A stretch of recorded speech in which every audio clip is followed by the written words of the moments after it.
Photo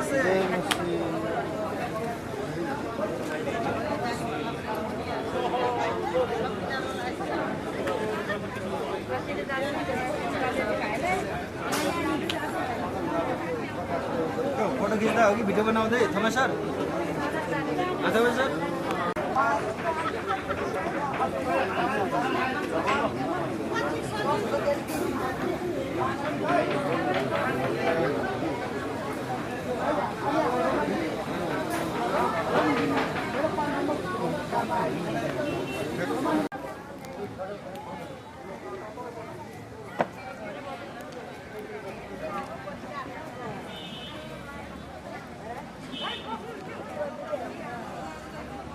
अनुरोध गर्छौं। हामी अब हाम्रो यो स्मृति सभालाई एकदमै छिटो सुरु गर्न जाँदैछौँ। तपाईहरु जो घाममा हुनुहुन्छ यदि जाडो फिल गर्नुभएको छ भने घाममा नै बस्नुहोस्, होइन भने यता खाली कुर्सीहरू छ, यता बस्न सक्नुहुन्छ है।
अनि जतिजना बाहिरबाट पाल्नु भएको छ यहाँहरूलाई नमस्ते। अनि यहाँ हाम्रो जो आदरणीय व्यक्तिको हामी आज स्मृति सभामा भेला भएका छौँ अनि उहाँको आफन्तहरू जतिजना आउनु भएको छ यहाँहरूलाई लासो फ्याफुल्ला। असोज 29 गते शुक्रबारको दिन स्वर्गीय भरत लामा जो हाम्रो संयुक्त दर्शन मण्डलीका आदरणीय पास्टर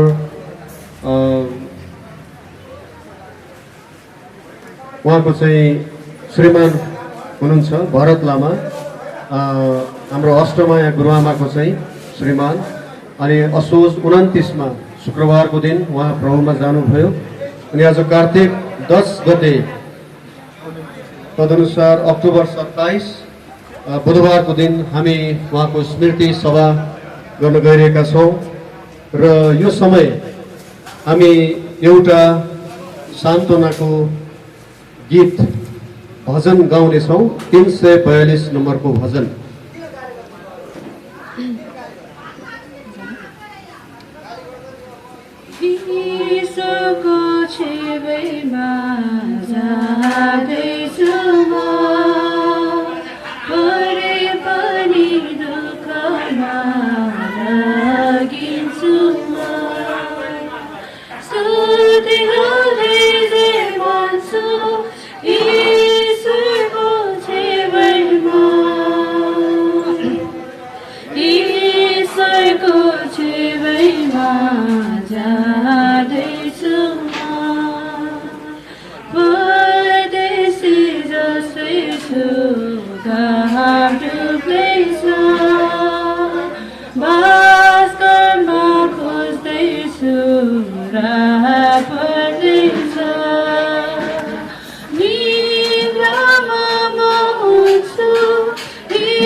शान्त भएर चम्कदै रहन्छु उहाँ गएर सुकुँदैन साथमा यीशुको छेउमा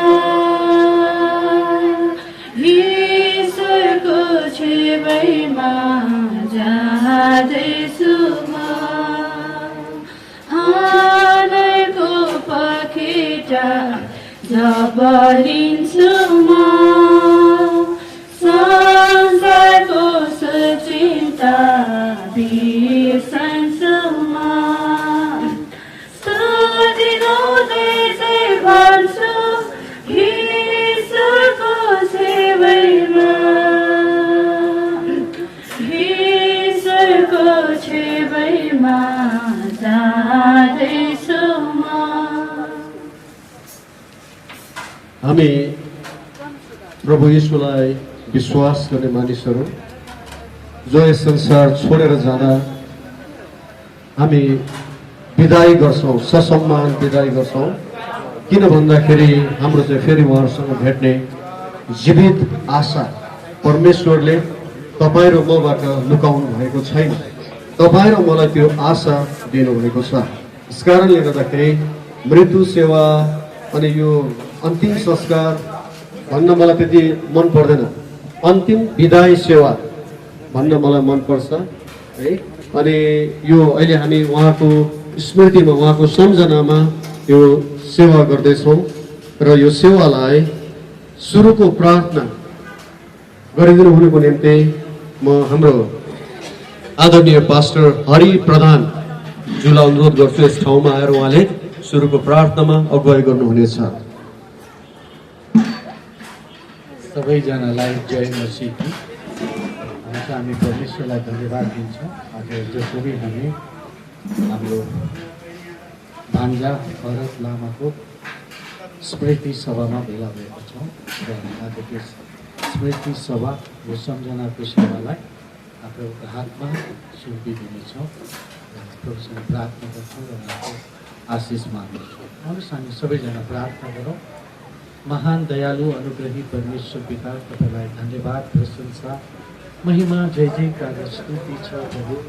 तपाईँ अनुग्रही दयालु अनि कृपा गर्ने परमेश्वर हुनुहुन्छ प्रभु। तपाईँलाई धन्यवाद दिन्छौँ। हामीलाई तपाईँले अनन्त जीवन उद्धार र मुक्ति दिनुभएको छ, त्यसको निम्ति धन्यवाद दिँदछौँ प्रभु। तपाईँलाई धन्यवाद छ। तपाईँले आफ्नो जनलाई, आफ्नो दासलाई आफ्नो साथमा रहनको निम्ति लानुभएको छ। हामी धन्यवाद गर्दछौँ उहाँको यस प्रभु स्मृतिमा, उहाँको सम्झनामा जुन आज हामी यो सभा गर्न गइरहेका छौँ, तपाईँ प्रभुकै हातमा राख्दछौँ। तपाईँ प्रभु सुरुदेखि अन्तसम्म हाम्रो साथमा भइदिनुहोस् भने बिन्ती प्रार्थना छ। यहाँ सञ्चालक तपाईँको दासको साथमा हुनुहोस्, गीत भजनमा अगुवाई गर्ने तपाईँका छोरीहरूको साथमा तपाईँ हुनुहोस्। प्रभु आजको कार्यक्रममा हामी यहाँ जे जति गर्नेछौँ प्रभु उहाँको सम्झनामा हामी वचनबाट हेर्नेछौँ, पढ्नेछौँ प्रभु। सान्त्वनाका वचनहरू हामी भन्नेछौँ। सबै कुरामा तपाईँको आशिष राखिदिनुहोस् र आफ्नो महिमा दिनुहोस्। हामी धन्यवाद दिँदछौँ प्रभु। त्यसरी हामी जो जति सभामा भेला भएका छौँ धन्यवाद छ। अझै तपाईँका जनहरू आउँदै हुनुहुन्छ भने बाटोमा तपाईँको सुरक्षामा तपाईँ घुर्याइदिनुहोस् भने बिन्ती प्रार्थना छ प्रभु। फेरि पनि आजको सभालाई तपाईँको हातमा राख्छौँ। सुरुदेखि अन्तसम्म तपाईँ परमेश्वर हाम्रो साथमा हुनुहोस् र हामी सबैलाई आशिष दिनुहोस्। बिन्ती प्रार्थना धन्यवाद सबै चढाउँछौँ तपाईँ जीवित येशू प्रभुको पवित्र र उच्च नाम। आमेन। हुन्छ, गुरुबालाई धन्यवाद सुरुको प्रार्थना गर्नको लागि। म अगाडि नै एउटा कुरा स्पष्ट पार्न चाहन्छु र यहाँहरूसँग माफी पनि चाहन्छु। यहाँ जतिजनाको नाम यहाँ मेरो लिस्टमा छ, यो हामीले एकदमै पूर्व तयारी साथ गरेका छैनौँ। यो के हुन्छ भन्दाखेरि अन्तिम विदाई सेवा, यो स्मृति सभा भन्ने कुराहरू यो चाहिँ तयारीका साथ गरिँदैन, यो अचानक हुने कुराहरू हो। अनि अर्को कुरा चाहिँ अन्तिम विदाई सेवा अनि यो स्मृति सेवामा चाहिँ जो व्यक्तिहरूलाई हामी यहाँ अगाडि बोलाउँछौँ अनि उहाँहरूको नामको पछाडिको सङ्घ संस्था टाइटल यताउति विभिन्न उयोहरू हुन्छ। अनि त्यो चाहिँ भन्नु त्यति शुभ हुँदैन, त्यति राम्रो हुँदैन। यस कारणले गर्दाखेरि यहाँहरूको पछाडिको त्यो टाइटलहरू कतिवटा के कुराहरू छ, संस्थाबाट केबाट हुनुहुन्छ, अध्यक्ष सदस्य के हुन्छ, माफ गर्नुहोस्, त्यो कुनै पनि नामहरू म उल्लेख गर्ने छैन र उल्लेख गर्नु राम्रो पनि छैन। र यो समय हामी बाइबलबाट एउटा पाठ गर्नेछौँ। यूहन्ना 11:25 र 26 पदलाई यहाँ हाम्रो बहिनी प्रमिलाले पल्टाएर सहायता गर्नुहुनेछ र यसलाई पाठ गर्नुको निम्ति म हाम्रो आदरणीय एल्डर पदम थापाज्यूलाई यो समय दिँदछु। उहाँ यस ठाउँमा आइकन यूहन्ना 11:25 र 26 पदलाई उहाँले पाठ गर्नुहुनेछ।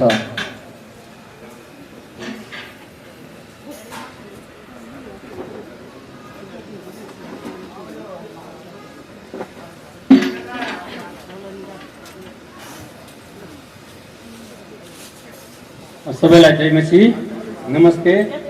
म हाम्रो भाइ भरत लामालाई पहिलेभन्दा 23 वर्ष अगाडिदेखि उहाँलाई चिन्दछु र उहाँ 2053 सालदेखि नै हामी उहाँसँग सङ्गति गर्दै आएका व्यक्तिहरू हौँ र प्रभुलाई धन्यवाद दिनुपर्छ। उहाँलाई प्रभुले आफ्नो घरमा लैजानु भएको छ, धन्यवाद छ। म यूहन्ना 11 अध्यायको त्यसको 25 र 26 पद पढ्न गइरहेको छु।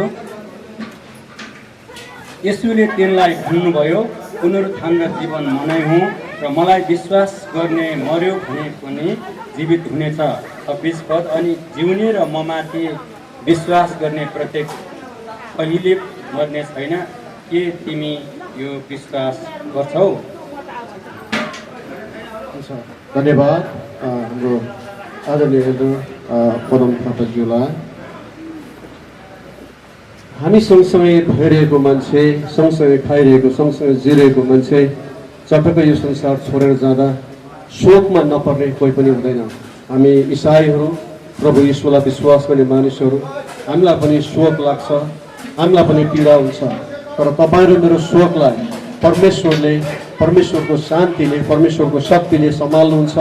तपाईँ र मेरो पीडामा परमेश्वरले उहाँको प्रतिज्ञाले तपाईँ र मलाई ढाडस दिनुहुन्छ, जुन अहिले भर्खरै हामीले पाठ गऱ्यौँ यूहन्ना 11:25 र 26 पद।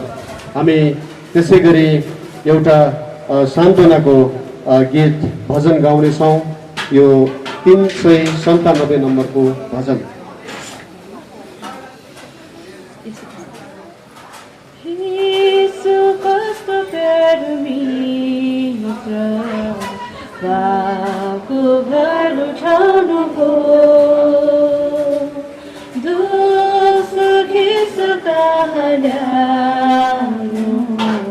हामीलाई वरदान कत्रो कति शान्ति सुगुमाउँछ, कति दुःख वेदना कारणिसका हामी सम्झ्याउँदैन प्रार्थनामा। चारैतिरबाट आउँछ सकल कृष्ण परीक्षा, लौहरिस खानु पर्दैन, कृष्णलाई भन प्रार्थना। हाम्रो सबै दुःख भागी कापडा हर कमजोरी सुबुछ, कृष्णलाई भन प्रार्थना। हामी थकिने बजुकी चिन्ता बुझ्ने लाडेका,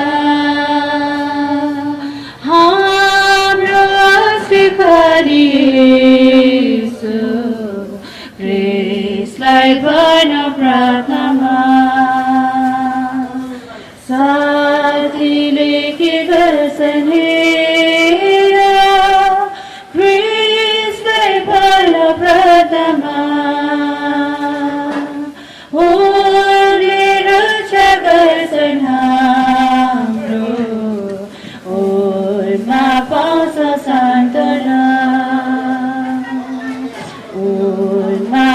होस् सान्त्वना। साँच्चै नै प्रभुमा हाम्रो निम्ति सान्त्वना छ। म यस समय हाम्रो पास्टर ईश्वर चन्द्र काप्रे दाजुलाई बोलाउँदछु। भजन सङ्ग्रह 116 को 15 उहाँले पाठ गर्नुहुनेछ।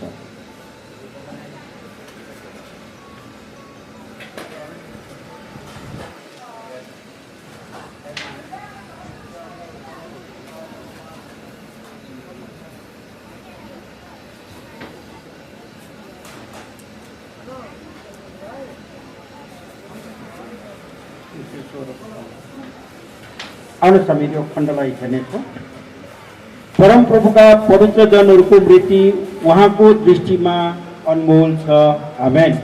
परमेश्वरको दृष्टिमा उहाँका पवित्र जनहरूको मृत्यु चाहिँ अनमोल छ, जो संसारको कुनै पनि वस्तुले किन्न सकिँदैन, जो चाहिँ येशू ख्रीष्टको रगतमा परमेश्वरको अनुग्रहमा हामीले सिद्धिएको पाएका हौँ। त्यस कारण भरत दाजुले जुन अनुग्रह पाउनुभयो, परमेश्वरलाई महिमा होस्।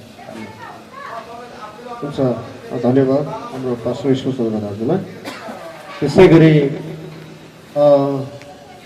यो समय यशाया 57 को 1 र 2 यसलाई पाठ गरिदिनुलाई म हाम्रो आदरणीय पास्टर कृष्ण सुवेदी दाजुलाई अनुरोध गर्छु। उहाँ यस ठाउँमा आइकन यशाया 57 को 1 र 2 लाई पाठ गर्नुहुनेछ। बाइबल अलरेडी यहाँ पल्टाइएको छ, हजुर मात्र आउने, त्यसलाई पाठ मात्रै गर्ने है, पाठ मात्रै गर्ने। अरू हाम्रो कार्यक्रममा हामी अगाडि जानुपर्ने हुन्छ।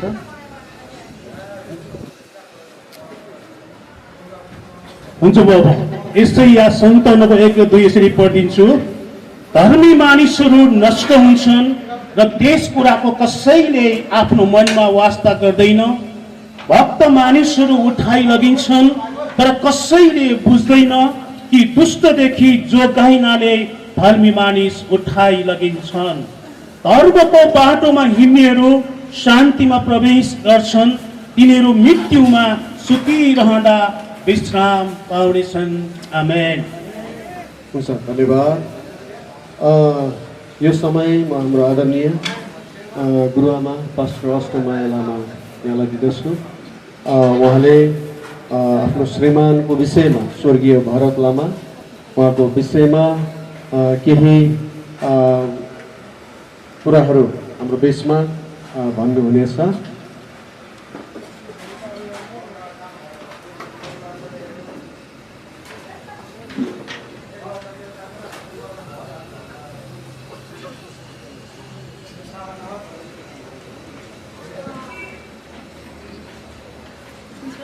सबैलाई ख्रीष्ट अभिवादन, जय मसीह, नमस्कार पनि।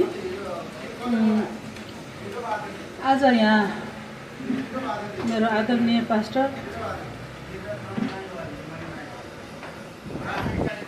आउनु भएको छ। हामी साँच्चै विश्वासी पनि 3 पुस्ता छौँ। गुरुबाले हामीलाई हुर्काउनु भयो, के अरे बप्तिस्मा दिनुभयो, हुर्काउनु भयो। अनि मलाई प्रभुमा अघि बढाउनु भने अघि हाम्रो पदम दाई अनि मामा कतिजनाहरू हुनुहुन्छ। मलाई आज म यहाँ खडा छु, उहाँहरूको जति पनि लगानी छ म माथि। अनि आज जति मेरो पास्टर मित्रहरू आउनुभएको छ, साँच्चै नै आज यसरी यो हाम्रो एक किसिमको दुःख हामीलाई लाग्छ। उहाँ चाहिँ स्वर्गमा हुनुहुन्छ, त्यो त उहाँले त दुःखबाट छुटकारा पाउनुभयो। तर हामीलाई चाहिँ कस्तो लागिरहेछ भने अब शरीरमा सँगै होइन, मेरो विवाह 39 वर्ष भयो। हामी सँगसँगै दुःखमा सुखमा चाहिँ अगाडि बढ्यौँ, यहाँसम्म आइपुग्यौँ। अनि 3टा छोरा अनि बुहारी नातिनी अनि छोरी छ अहिले मसँग। अनि मण्डली परिवार किन भन्दाखेरि उहाँले त छोडेर जानुभयो, तर आज जुन परिवारहरू आज मसँग हुनुहुन्छ, मण्डली परिवार, अरू साथीहरू कतिजनाहरू पनि अब मेरो पास्टरज्यूहरू हुनुहुन्छ। मलाई जिम्मेवारी छ अझै होइन। एउटा छोराको विवाह भयो, 2 छोरा र छोरीको विवाह हुनु बाँकी पनि छ, मण्डलीको जिम्मेवारीहरू पनि छ। प्रभुलाई धन्यवाद होस्। अनि साँच्चै नै उहाँ चाहिँ एकदमै असल साहसी इमान्दारी हुनुहुन्थ्यो, एकदम मेहनत गर्ने। त्यही कारणले त अब यहाँ सङ्गति दिन आउनुहुने, हामीलाई हुर्काउनु हुने हाम्रो मामाहरू यहाँ अगजनहरू कति हुनुहुन्छ। हामी कस्तो अवस्थामा थियौँ पहिला, एउटा आग्लो लगाउने होइन, एउटा त्यो एकजना बान्य दाजु हुनुहुन्थ्यो, उहाँले सङ्गति दिन आउनु हुँदाखेरि त्यो ठोकेर क्या हाम्रो दलिन चाहिँ यस्तो भएको तल त्यस्तो पुरानो घर थियो अनि ठोकेर उहाँ ऊ पनि हुनुभएको थियो है। अहिले मेरो श्रीमान मेहनती हुनुभएको कारणले आज हामीसँग 2टा घर छ होइन।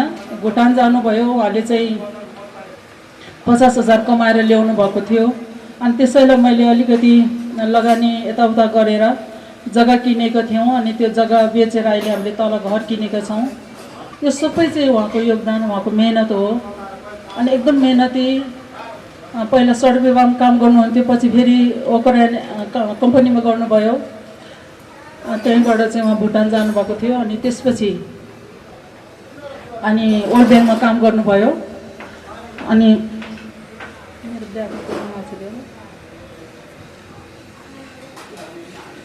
अनि फेरि उहाँले 22 वर्षसम्म वर्ल्ड ब्याङ्कमा मेहनत गर्नुभयो, एकदम दुःख गरिकन रात दिन एकदमै खट्नुहुन्थ्यो। अनि उहाँ चाहिँ इमान्दारी भएको कारणले, इमान्दारीलाई पनि बेमानीहरूको बिचमा कतिचोटि गाह्रो हुन्छ काम गर्न। अरूहरूले उहाँलाई अलिकति सताउने कामहरू गर्नुहुन्थ्यो। उहाँ चाहिँ एकदमै हो भने हो, होइन भने होइन, त्यस्तो किसिमको बोल्नुहुन्थ्यो। अनि त्यसरी गर्दै गर्दाखेरि पछि गएर चाहिँ उहाँले यस्तो अवस्था भयो अनि धेरै मोटाउनु भयो। अनि मोटाउनु भएपछि अनि त्यहाँबाट उहाँले औषधि खानु भएछ क्या, दुब्लाउने औषधि खानु भएछ। अनि त्यो त मलाई थाहा भएन। अनि पछि चाहिँ मेरो एकजना सङ्गति जाँदाखेरि अनि त्यहाँनिर चाहिँ उहाँले भन्नुभएछ तिमीहरूलाई पनि म दुब्लाउनु मन लाग्छ भने यो औषधि खानु है भनेर भन्नुभयो। त्यति बेला त्यो औषधि खाएर चाहिँ उहाँले 1 महिनामा 25 किलो घटाउनु भएछ क्या, हामीले थाहा भएन। अनि त्यो भएको कारणले गर्दाखेरि उहाँको जीवनमा बिस्तारै बिमारहरू आयो, सुगर प्रेसरहरूको त्यो प्रवेश भयो। अनि त्यसपछि गएर उहाँले के अरे वर्ल्ड ब्याङ्कमा काम गर्न सक्नु भएन। अनि उहाँको काम छुट्यो। अनि काम छुटेपछि अनि उहाँलाई एउटा पीडा होइन, अब 22 वर्षसम्म गरेको काम उहाँको छुट्यो। अनि त्यो कारणले उहाँलाई त्यो चिन्ता पनि भयो। अनि त्यहाँबाट पछि फेरि त्यो पैसा चाहिँ एउटा युनाइटेड सिटिजन सहकारी हो कि के हो त्यहाँ राख्नु भएको थियो। अनि त्यो पैसा पनि त्यो मान्छेले खाएर भागिदियो, त्यो पनि उहाँलाई चिन्ता पर्यो।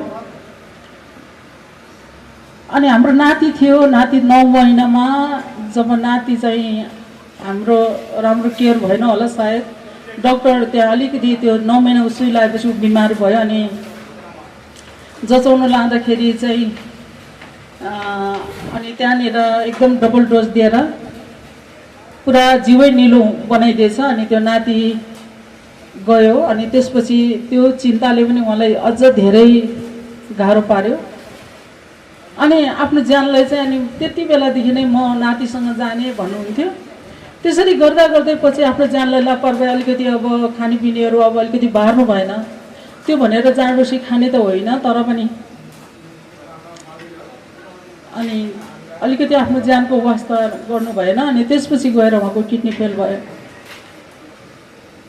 भयो अनि बिरामी भयो। त्यहाँबाट त्यो हस्पिटलमा किडनी त्यो डायलिसिसमा लाँदै थियौँ, लगिराखेको थियौँ। सुरुमा त एकदम गाह्रो भयो। सुरुमा चाहिँ अब 9 बजे ठुलो छोराले पुर्याउन जाने, 1 बजे राति सानो छोराले लिनु जानुपर्ने। अनि मोटरसाइकलमा लानु ल्याउनु सकिन्थ्यो। तर पछि गएर फेरि त्यहाँ हस्पिटलमा एउटा त्यो फुटेको चेयर राखेछ अरे, त्यहाँबाट लड्नु भएछ। अनि त्यो मासु छैन, अनि हड्डी फुटेछ। अनि त्यो हड्डी फुटेपछि अनि उहाँलाई गाह्रो भयो। अनि 1.5 महिना जति सुमेरोबाट त्यो औषधि खाएपछि त्यो हड्डी त जोड्यो, तर त्यो खुट्टा चलेन। अनि खुट्टा नचलेपछि अनि बोकेर ठुलो छोराले बोकेर तल बोकेर माथि गरिरहनु पर्ने। हस्पिटलमा पनि गाडीमा बोकेर हाल्नुपर्ने धेरै गाह्रो थियो उहाँलाई। अनि पछि फेरि यसो मनमा लाग्यो त्यो अकुपञ्चर गर्ने ठाउँमा पो त्यो नसाहरू पो त्यस्तो भयो कि कतै खुट्टा चलिन्छ कि त भनेर त्यहाँ लग्यौँ। अनि 2-4 दिन त निकै राम्रो भयो। 1 हप्ता अब शुक्रबारदेखि लग्यौँ, त्यहाँबाट अर्को शुक्रबार अनि त्यस्तो भयो। जो 6 दिन जति चाहिँ हामीले अकुपञ्चर गऱ्यौँ।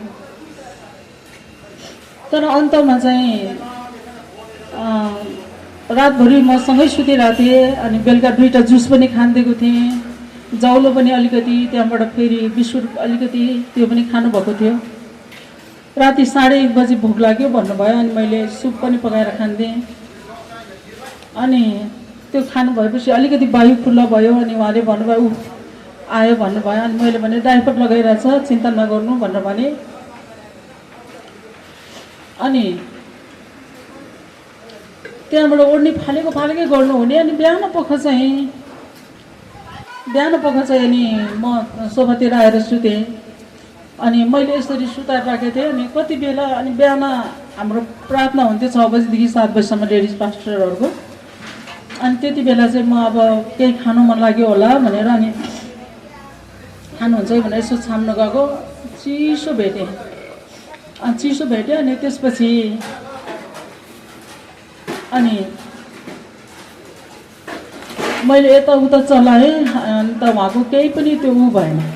पछि म रुन थालेँ। अनि सानो ठुलो छोरा मर्निङ वाक गइरहेको थियो। अनि अरूहरू सबै तल झरेर माथि जानु पनि सक्नु भएन त्यो दिनमा। अनि माथि जाने भनेको अनि जान्छु भन्नुहुन्थ्यो, तर हात खुट्टा छोडिसक्नु भएको कारणले बच्चाहरूलाई लानु गाह्रो भयो। अनि हामी 2 जनै तल सुतेको सिटिङ रुममा।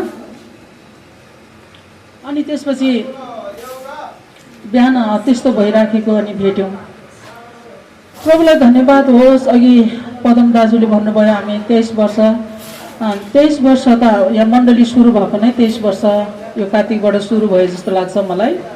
हाम्रो चाहिँ प्रभु पाएको पाटन चर्चमा मेरो आदरणीय गुरुबा गुरुआमा, मेरो मामा र अगुवाहरू हामीलाई हुर्काउनेहरू आउनु भएको छ। हाम्रो पक्कै पनि 27-28 वर्ष चाहिँ हामी प्रभु पाएको चाहिँ भयो है।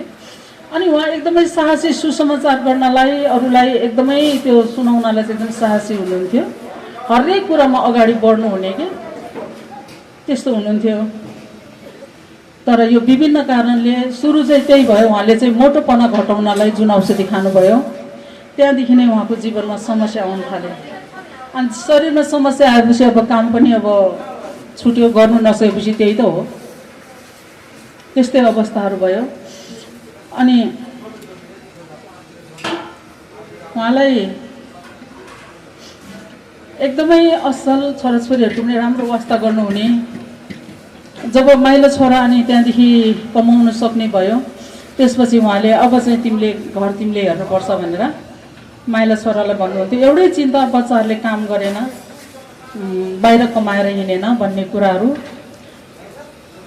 मेरो चाहिँ नानीहरूले अब प्रभुको सेवा गरोस् भनेर भन्ने इच्छा। अनि सानो छोरालाई पनि तिमी काम गरेन भनिरहनु भएको कारणले गर्दाखेरि माइलाले बोलाएको थियो चाइनामा नै। अनि ऊ जाने भन्ने कुरा पनि थियो। तर म प्रार्थना गरिरहेँ, बुवाको अवस्था यस्तो छ, ठुलोलाई मात्रै गाह्रो हुन्छ भनेर। पछि ऊ आफैले भन्यो म नजाने भनेर भन्यो, बुवालाई हेर्नुपर्छ नजाने भनेर भन्यो। अनि त्यस बस्नु नि, उठि नरुनु, पछाडिकोलाई छेक्छ। बिचबिचमा कोही पनि नउभिदिनु होला किनभने पछाडिलाई छेकिन्छ। अनि यस कारणले गर्दाखेरि प्रभुलाई धन्यवाद होस्। अनि सबै कुरा उहाँको योगदान, उहाँको प्रेम, उहाँको लगानी ठुलो छ हामीमा है। म अष्टमाई आज यहाँ खडा छु। यदि श्रीमानले साथ नदिनु भएको भए म यहाँ खडा हुन सक्ने थिएन। कति श्रीमानहरूले आफ्नो श्रीमानलाई के अरे श्रीमतीलाई होइन बाहिर त्यति पठाउनु हुन्न नि त। उहाँले त पुर्याउनु जाने, लिनु जाने है, अर्काको काम गर्नु पर्थ्यो वर्ल्ड ब्याङ्कमा, त्यही पनि तिमी कहाँ छौ भनेर लिन आउनुहुन्थ्यो। कहिले कहिले समय मिल्यो भने पुर्याउन जानुहुन्थ्यो पनि। एकजना गुरुबाले त ख्याल गरेर भन्नुभयो, तपाईँ त पास्टर अष्टमाईको ड्राइभर त हो नि, लाने र ल्याउने भनेर जिस्काउनु भयो। कता लाग्थ्यो मलाई पनि होइन। अब यस्तो वचन अब साँच्चीकै त्यस्तै काम गरिरहनु भएको थियो उहाँले। त्यो कारणले गर्दाखेरि उहाँलाई जिम्मेवारी चाहिँ बच्चाहरू हेर्नुपर्ने, घर हेर्नुपर्ने जिम्मेवारी थियो। म सेवाकाईमा अगाडि बढेँ। अनि यहाँहरूको प्रार्थना अनि यहाँ मेरो गुरुबा मेरो अगुवाजनहरूको लगानी धेरै मेरो लागि उहाँहरूले लगानी गर्नुभएको छ। त्यस कारणले आज म यस्तोमा खडा भएर प्रभुको सेवा गर्नु सकिरहेको छु यस्तो ठाउँमा। अनि उहाँलाई गीत एकदम मनपर्ने थियो, मेरो गीतहरू सुनाइदेऊ, तिम्रो गीत सुनाउ न भनेर भन्नुहुन्थ्यो। अनि कहिले कहिले यसो गायो भने उहाँ एकदमै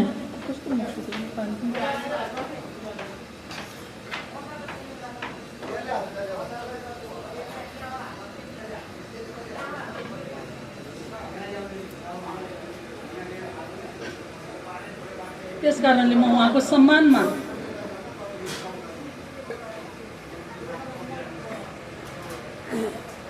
शरीरमा त उहाँ हुनुहुन्न हामीसँग, तर आत्मामा हुनुहुन्छ। किनभने मान्छेको आत्मा कहिले पनि मर्दैन होइन। त्यो भएको कारणले यो परमेश्वरले सिकाउनु भएको शब्द सङ्गीत हुन त हाम्रो त्रिलोक भाइले अरेन्ज गर्नुभएको थियो। यो भूकम्पको बेलामा सबै हराइदियो पुतली सडकमा होइन। म यो चाहिँ अलिकति गाउन चाहन्छु मेरो श्रीमानको सम्मानमा। अब उहाँ हाम्रो बिचमा हुनुहुने छैन, सम्झना मात्रै। उहाँले जे जति गरेर राख्नु भएको छ त्यो कुरा उहाँले के गर्नुहुन्थ्यो, कस्तो हुनुहुन्थ्यो। म बिरामी हुँदाखेरि बोकेर पनि हिँड्नु भएको थियो। पहिला प्रब्लम नपाउँदाखेरि म धेरै बिमारी हुन्थेँ। त्यस्तो नानीहरूलाई पनि म बिरामी भएर धेरै झर्को लाग्थ्यो मलाई। माइलो र जेठो अलि जुधिरहने, अनि मैले बस भनेर यस्तो गर्दाखेरि जेठोको यो यहाँ खुस्केको, अनि बुवाले गाली गर्नुहुन्छ भने त्यहाँबाट म छ्याङ बनाउँदा छोरी अलिकति साह्रो भएछ। अनि त्यहाँबाट मैले तल देउमाइजूको लगेको थिएँ, भनबम हुनुहुन्थ्यो। अनि घरिघरि भन्नुहुन्थ्यो तिमीलाई त तिम्रो आमाले झन्नै मारेको नि, हस्पिटल नलगेर कता देउमाइजूतिर लगेको भनेर उहाँले भनिरहनुहुन्थ्यो। अनि त्यस्तो नानीहरूलाई पनि अनि यस्तो बिरामी अवस्थामा हामीलाई मात्रै होइन अरूलाई पनि धेरै सहायता गर्ने है, उहाँ चाहिँ एकदमै उत्साहित व्यक्ति हुनुहुन्थ्यो। यो मेरो शीर्षक चाहिँ छ यो हाम्रो स्वर्गीय वासस्थान होइन। आत्मा चाहिँ उहाँको स्वर्गमा प्रभुसँग हुनुहुन्छ। दोस्रो कोरिन्थी 5:1 पार्थिव शरीर है, हाम्रो पार्थिव शरीर ढली गए तापनि स्वर्गमा अनन्तसम्म रहने परमेश्वरले दिनुभएको हाम्रो घर छ। आमेन। हामी सबैको लागि बिति जाने जीवन हाम्रो, बिति जाने जीवन हाम्रो केही पनि छैन है। रित्तै आयौँ रित्तै जान्छौँ, रित्तै आयौँ रित्तै जान्छौँ। येशूमाथि विश्वास राखौँ, येशूमाथि विश्वास राखौँ स्वर्गमा जानलाई। शरीर मरे आत्मा बाँचिन्छ, शरीर मरे आत्मा बाँचिन्छ। आसमानन गरौँ सङ्कष्टमा स्थिर बसौँ, प्रार्थनामा लागिरहौँ एकअर्कालाई प्रेम गरौँ, प्रार्थनामा लागिरहौँ एकअर्कालाई प्रेम गरौँ। बिति जाने जीवन हाम्रो, बिति जाने जीवन हाम्रो केही पनि छैन। रित्तै आयौँ रित्तै जान्छौँ, रित्तै आयौँ रित्तै जान्छौँ। येशूमाथि विश्वास राखौँ, येशूमाथि विश्वास राखौँ स्वर्गमा जानलाई। शरीर मरे आत्मा बाँचिन्छ, शरीर मरे आत्मा बाँचिन्छ।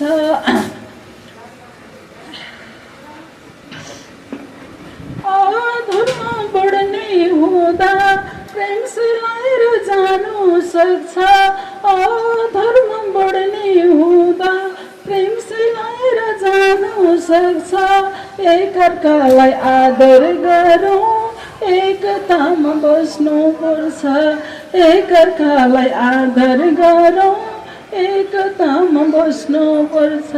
हुन्छ, मैले तलसम्म अलिक गाउन सकिनँ किनभने यो मत्ती 24 को 12 र रोमी 12 को 12 लिएर अनि यो प्रभुले सिकाउनु भएको शब्द सङ्गीतमा हुन्छ। प्रभुलाई धेरै धन्यवाद होस्, किनभने गाउनेको त्यो त होइन, तर पनि मेरो श्रीमानलाई मनपर्ने उहाँले रच्नुभएको भजनहरू पनि सत्य के हो हामीले चाल पायौँ, स्वर्ग जाने मूल बाटो भेटायो भनेर उहाँले धानको बाला आली मल्ला रलर उहाँले रच्नुभएको हो। अहिले मण्डलीमा गुन्जिरहेको छ त्यो भजन, एकदमै राम्रो। अनि अस्ति मामाले भन्नुहुन्थ्यो अर्को पनि भजन छ त भान्जाको भन्दै हुनुहुन्थ्यो। अनि के अरे कल्बरी डाँडालाई ख्रिस्टको के भनेर गाउनुहुन्थ्यो त्यो सिमसिमे पानीको भाकामा। अनि यस्तै उहाँ धेरै भजन पनि गाउनुपर्ने, धेरै जोसिलो सहायता गर्नुपर्ने, एकदमै उत्साहित हुनुहुन्थ्यो। अब हाम्रो सम्झनामा मात्रै होइन, उहाँको सामानहरू देख्दाखेरि, उहाँको सबै कुराहरू हेर्दाखेरि अब सम्झना मात्रै रहने भयो। उहाँ त अब हाम्रो बिचमा हुनुहुन्न, उहाँ कहिले पनि आउनुहुन्न पनि। हामी चाहिँ जानेछौँ उहाँलाई भेट्नलाई एक दिन, त्यो आशा छ। त्यसैले आशामा आनन्द गर भनेर त्यो आशालाई लिएर होइन, परमेश्वरको वचन सत्य छ, पक्का छ अनि जीवित छ पनि। हुन्छ, प्रभुलाई धन्यवाद होस्, यहाँहरूले सुनिदिनु भयो, एकदमै धन्यवाद। पास चाहिँ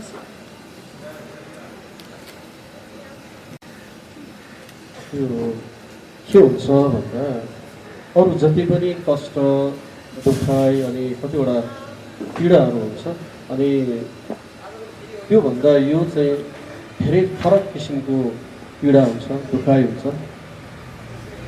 र अरूलाई सान्त्वना दिनलाई, अरूलाई भनौँ न सम्झाउनलाई जति सकिन्छ, अनि आफैलाई पढ्दा यो किसिमको घटनाहरू पढ्दाखेरि पुरै अन्धकार देखिन्छ।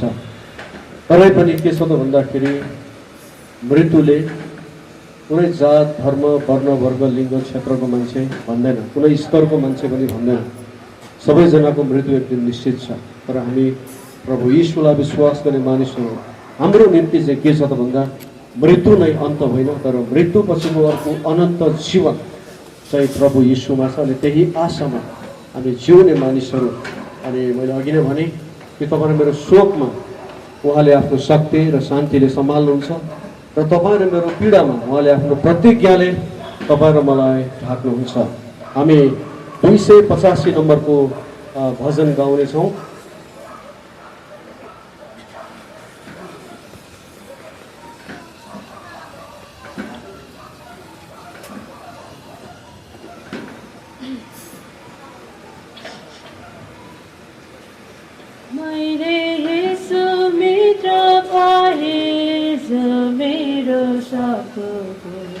मेरो आत्माको लागि के उत्सव,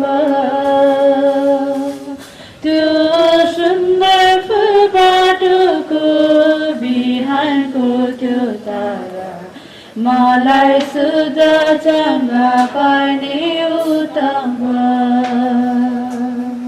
आफसोसमा मेरो हर्ष, दुःखमा मेरो आशा, वचनले सोच फिक्री नगर। त्यो सुन्दर बाटोको बिहानको त्यो तारा कति उत्तम त्यो भर मेरो आत्माको। उनले मेरो दोषले सबै अफसोस परीक्षामा मेरो झगड बलियो।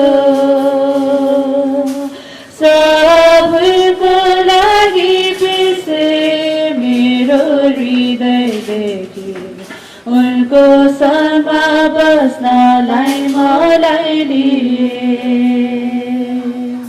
सासले मलाई स्वर्ग सैतानले दुःख दिँदा ख्रीष्ट प्रभु हुन्छ सबै सुख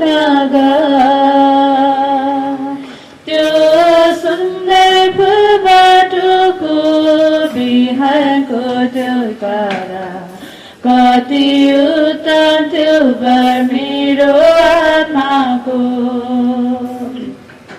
मलाई छोड्ने छैन कहिले नभुल्ने छन् मलाई विश्वासमा बसी मानिसु नैलाई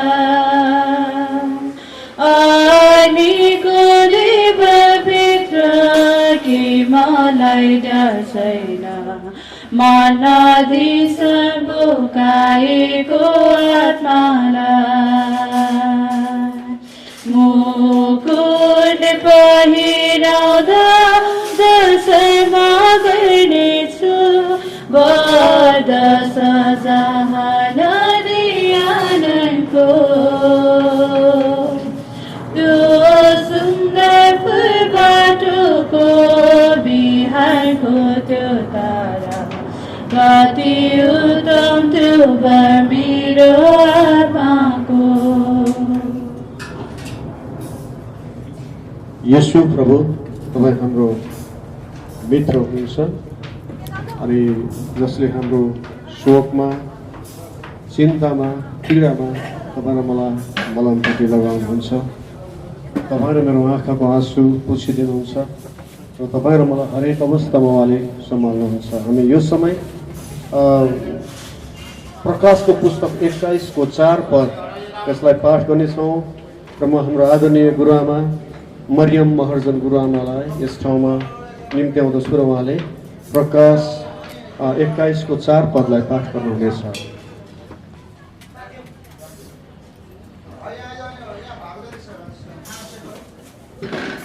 हजुरहरू सबैलाई प्रभु यीशु ख्रीष्टको नाममा जय मसीह साथै नमस्कार गरिन्छ। तपाईँहरूको माझमा म प्रकाशको पुस्तकबाट 21 को 4 पदलाई म यहाँ पाठ गर्न लागिरहेको छु। उहाँले तिनीहरूका आँखाको आँसु पूर्ण रूपले पुछिदिनुहुनेछ र फेरि मृत्यु नै हुने छैन र शोक र पीडा पनि हुने छैन किनकि पहिलेका कुराहरू बितिसकेका छन्। आमेन। परमेश्वरको पढाइ वचन पढाइ अनि अध्ययनमा आशिष दिनुहुन्छ। हुन्छ, धन्यवाद गुरुआमा। साँच्चै नै तपाईँ र मेरो आँखाको आँसुलाई पुछिदिनु हुने त्यहाँ मृत्यु भन्ने कुरा स्वर्गमा हुने छैन, शोक र पीडाको नाम निशाना हुने छैन किनकि पहिलेका कुराहरू त्यहाँ केही सम्झना नै हुने छैन। हामी हिब्रू 2 को 14 र 15 लाई पनि पाठ गर्नेछौँ र यस समयमा हाम्रो आदरणीय पास्टर भरत गिरी दाजुलाई यो समय दिँदछु। उहाँले यस ठाउँमा आएर हिब्रू 2 को 14 र 15 लाई पाठ गर्नुहुनेछ।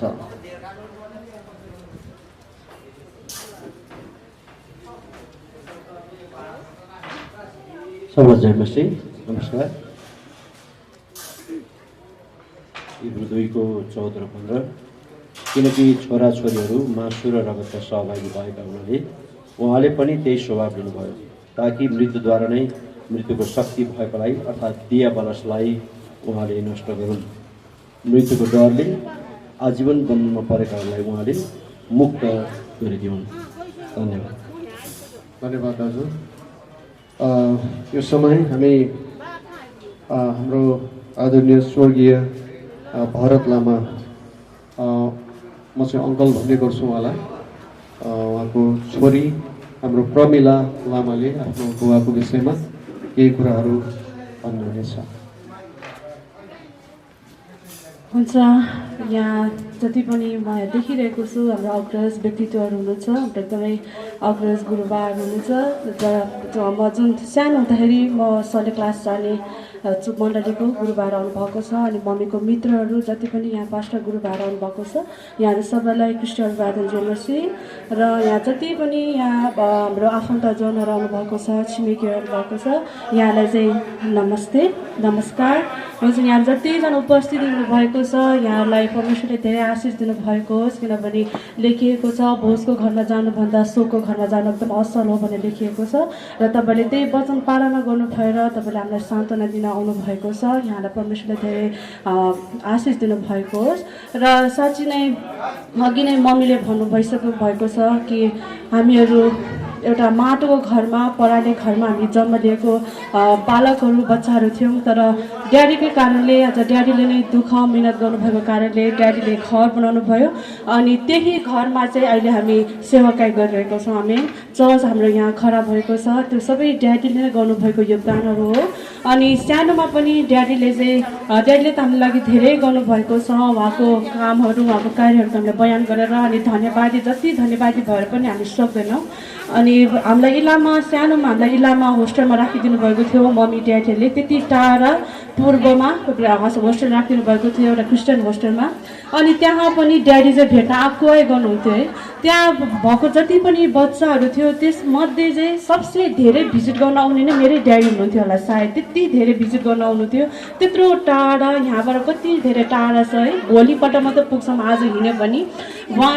र त्यहाँ बसमा ओर्लेर पनि हामी कति हिँड्नुपर्छ, 4-5 घन्टा नै हामी हिँड्नु पर्थ्यो। त्यस्तो दुर्गम ठाउँमा हामीलाई परमेश्वरले लानुभयो अनि मम्मी ड्याडीले पनि त्यहाँ राखेर पढ्नु भएको थियो। अनि त्यस्तो ठाउँमा पनि ड्याडी चाहिँ झर्काउन मानिकन भेट्न आइरहनु हुन्थ्यो।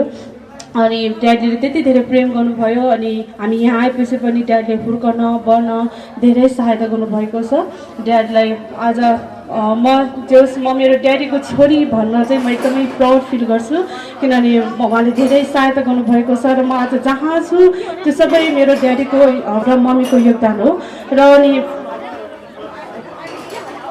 ड्याडी जानुभन्दा अगाडि चाहिँ एक महिनाभन्दा अगाडि चाहिँ ड्याडीले एक महिनाभन्दा अगाडि ड्याडीले चाहिँ संसार छोड्नुभन्दा 1 महिना अगाडि चाहिँ ड्याडीले चाहिँ मलाई त्यति बेला पनि ड्याडीलाई गाह्रो भएको थियो। अनि ड्याडीले चाहिँ मलाई छोड्यो म त आजबाट नदिनु होला त मलाई छोड्दै नछोड भनेर चाहिँ ड्याडीले मलाई त्यो दिन छोड्नै भएन। म त्यो दिनभरि चाहिँ म ड्याडीसँग म बसी नै रहेँ।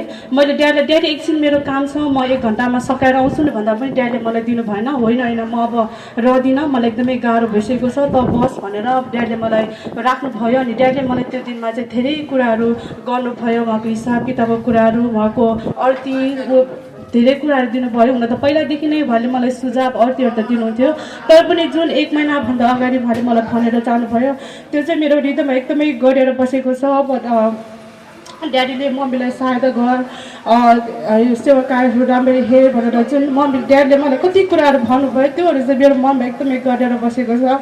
र आउने दिनहरूमा म सहायता पनि गर्नेछु मम्मीलाई। र ड्याडीले जे जति गर्नुभयो त्यसको त म बयान गरेर सक्दिनँ। म जति धन्यवादी भए पनि त्यो मेरो लागि एकदमै कमी नै हुनेछ, किनभने संसार देखाउने ड्याडी, मलाई हुर्काउने बढाउने, मलाई संसारमा मात्रै चाहिने थोक मात्रै उहाँले जुटाउनु भएन, तर मलाई आत्मिक कुरामा पनि ड्याडीले मलाई धेरै सहायता गर्नुभएको छ। चर्चहरू लाने, इलाममा पनि क्रिस्चियन होस्टेलमा राख्नुभएको हो। मैले क्रिस्चियन होस्टेलमा त्यहाँ इलामबाट नै मैले प्रभुको बारेमा धेरै कुराहरू बुझेँ अनि म आत्मिकमा पनि म अगाडि बढ्न त्यहीँ हो, इलामबाट नै हो।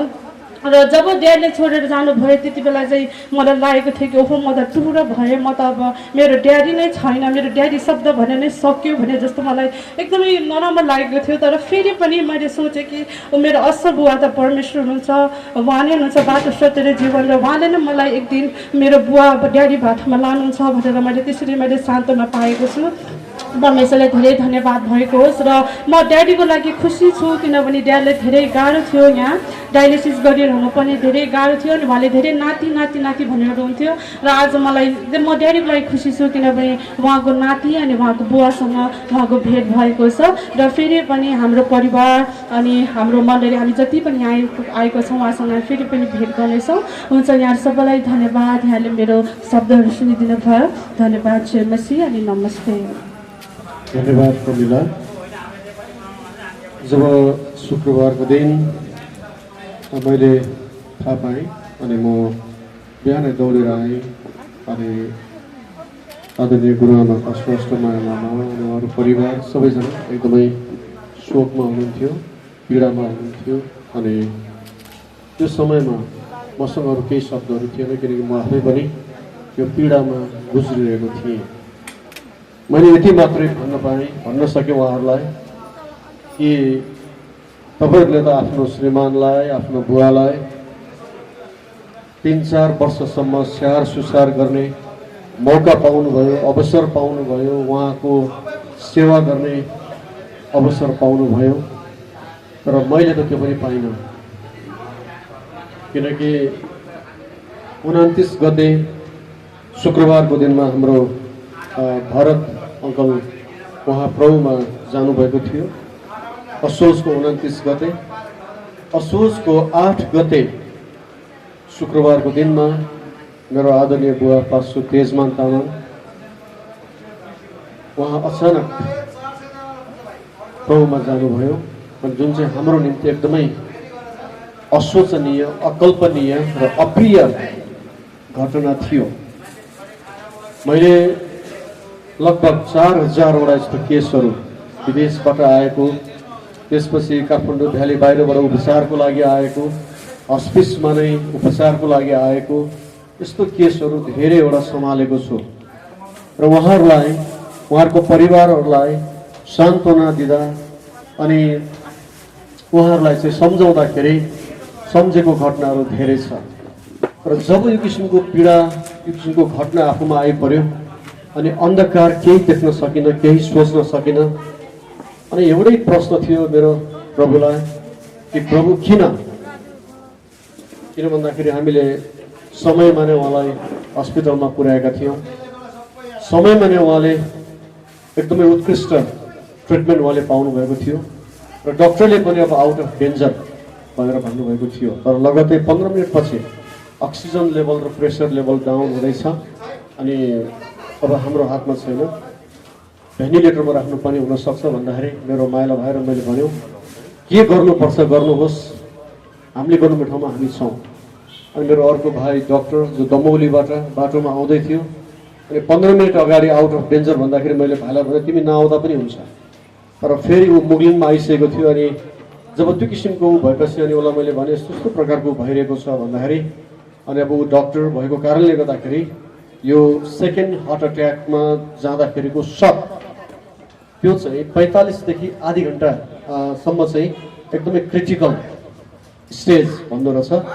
अनि यदि त्यो समय पार गर्न सक्यो भने उहाँ सर्भाइभ हुन्छ, होइन भने कोल्याप्स। अनि भाइले त्यो अलरेडी उसले सोचिसकेको रहेछ। अनि हामीले हाम्रो बुवालाई उहाँलाई सेवा गर्ने अवसर पाएनौँ।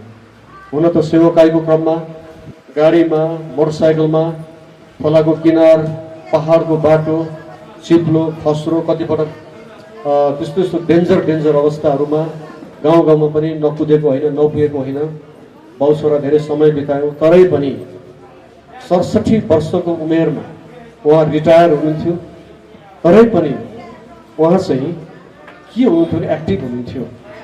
अनि अचानक त्यसरी जानु हुँदाखेरि अनि हामीलाई एकदमै गाह्रो भयो। अनि मैले प्रभुसँग भने प्रभु किन? अनि त्यो समयमा मैले सुनेको थिएँ हाम्रो आदरणीय भरत अङ्कलले दुई पटक उहाँले उपवास बसेर प्रभुसँग चाहिँ मृत्यु मागिरहनु भएको कुरा। हस्पिसमा एकजना 104 वर्षको वृद्ध आमा हुनुहुन्थ्यो जसको चाहिँ आफन्तहरूले चाहिँ 5 वर्षदेखि मृत्यु मागिरहेको, तरै पनि घिटिक अवस्थामा। अनि मैले प्रभुसँग भने किन? एउटा उद्देश्य सहित, एउटा लक्ष्य सहित जिएको मान्छेलाई तपाईँले यसरी अचानक उठाएर लानुभयो। तपाईँ निष्ठुरी परमेश्वर, तपाईँ कठोर परमेश्वर। उहाँले हामीलाई यति धेरै सङ्घर्ष गरेर हामीलाई यो ठाउँमा पुर्याउनु भयो अनि हामीले उहाँको वृद्ध अवस्थामा हामीले उहाँलाई सेवा गर्ने मौकाबाट तपाईँले हामीलाई वञ्चित गराउनु भयो। प्रभुबाट कुनै पनि उत्तर थिएन। र प्रकाशको पुस्तकमा 21-22 अध्यायमा हेर्छौँ भने त्यहाँनिर स्वर्गको कुराहरू यस्तो छ कि अब त्यो संसारको कुनै पनि कुराहरूसँग तुलना गर्न सकिँदैन। त्यो तपाईँ मेरो कानले सुनेको छैन, आँखाले देखेको छैन, तपाईँ मैले मेरो मनले सोच्न सक्दैनौँ त्यो कुराहरू। पहिलो कोरिन्थी 2:9 भन्दछ होइन कि परमेश्वरले उहाँलाई प्रेम गर्ने निम्ति चाहिँ त्यस्तो कुराहरू तयार गर्नुभएको छ। अनि हाम्रो आदरणीय भरत अङ्कल, मेरो बुवा अनि जतिजना प्रभुमा सुत्नु भएको छ उहाँहरू साँच्चै नै स्वर्गमा पीडामुक्त अनि भयमुक्त, चिन्तामुक्त अवस्थामा हुनुहुन्छ। हामी वचन, सान्त्वनाको वचन सुन्नेछौँ यो समय र वचनको लागि प्रार्थना गरिदिनु होला। म हाम्रो आदरणीय पास्टर साइमन गुरुङलाई अनुरोध गर्दछु। साइमन गुरुङ उहाँले वचनको लागि प्रार्थनामा अगुवाई गर्नुहुनेछ।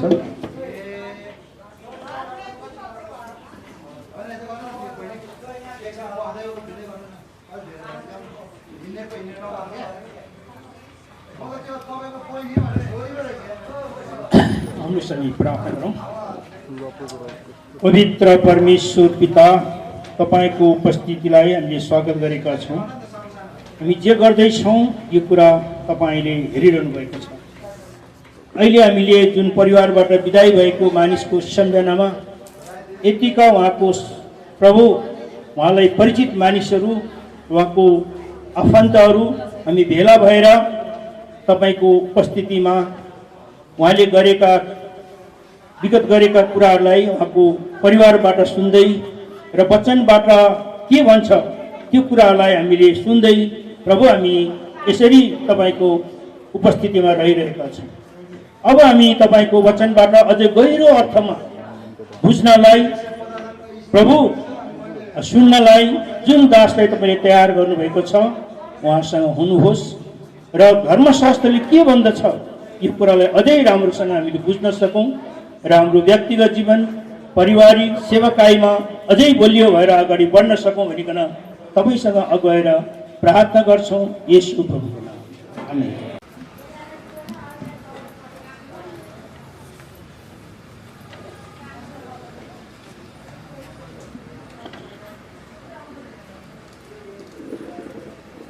हुन्छ, यहाँ उपस्थित सबैलाई चाहिँ मसी नमस्कार पनि छ।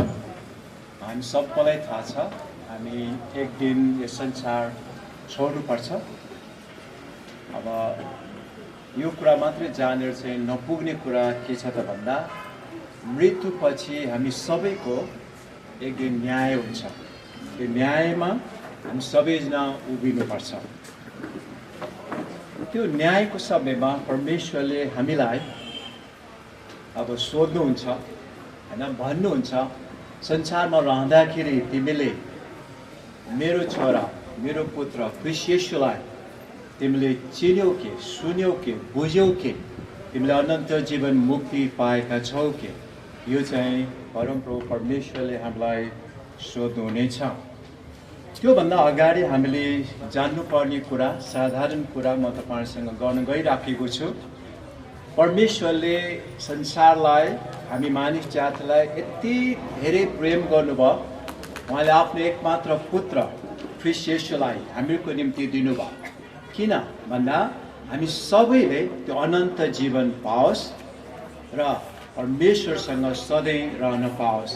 यो परमेश्वरको ठुलो योजना थियो र छ पनि।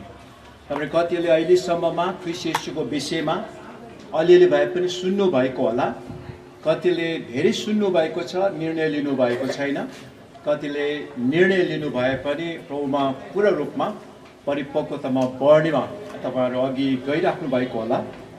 तर अहिले परमेश्वरको वचनबाट हामीले याद गर्दाखेरि परमेश्वरको प्रेम, परमेश्वरको अनुग्रह, परमेश्वरको कृपालाई हामी सबैले नै बुझ्नुपर्छ। हामी मानिस जातिले धर्म कर्म गरेर व्यवस्था, विधि, विधान, नियम, रीति, थिति यी सबै कुराहरू हामीले पर्फेक्ट रूपमा, पूर्ण रूपमा, सिद्ध रूपमा हामीले पुरा गर्न नसकेको कारणले गर्दाखेरि नै परमेश्वरले हामीलाई अनुग्रह गर्नुभएको अनि उहाँले आफ्नो एकमात्र पुत्र ख्रीष्ट येशूलाई यस संसारमा पठाउनु भएको हो। जो जतिले नम्रतामा आफ्नो भूल गति कमीलाई स्वीकार गरेर विश्वास गर्नुहुन्छ भने, कसैले विश्वास गर्छन् भने परमेश्वरको प्रतिज्ञा छ ती व्यक्तिहरू सबैलाई अनन्त जीवन दिने, पाप क्षमा दिने, मुक्ति दिने, यो उहाँको प्रतिज्ञा हो। कति मान्छेलाई लाग्न सक्छ म पापी, यस्तो पापी मान्छेलाई पनि के उहाँले मलाई पनि बचाउनुहुन्छ र प्रेम गर्नुहुन्छ र भन्ने कुरा हामीलाई लाग्न सक्छ। तर खासमा चाहिँ हामीलाई उहाँले बचाउनलाई नै परमेश्वरले ख्रीष्ट येशूलाई पठाउनु भएको हो। यो यूहन्ना 3 अध्यायको 17 पदमा यस्तो लेखिएको छ, किनकि परमेश्वरले संसारलाई दोषी ठहराउन भने पुत्रलाई संसारमा पठाउनु भएन। हामीलाई दोषी ठहराउन, हामीको पापहरूको दण्ड दिनलाई ख्रीष्ट येशूलाई संसारमा पठाउनु भएको होइन।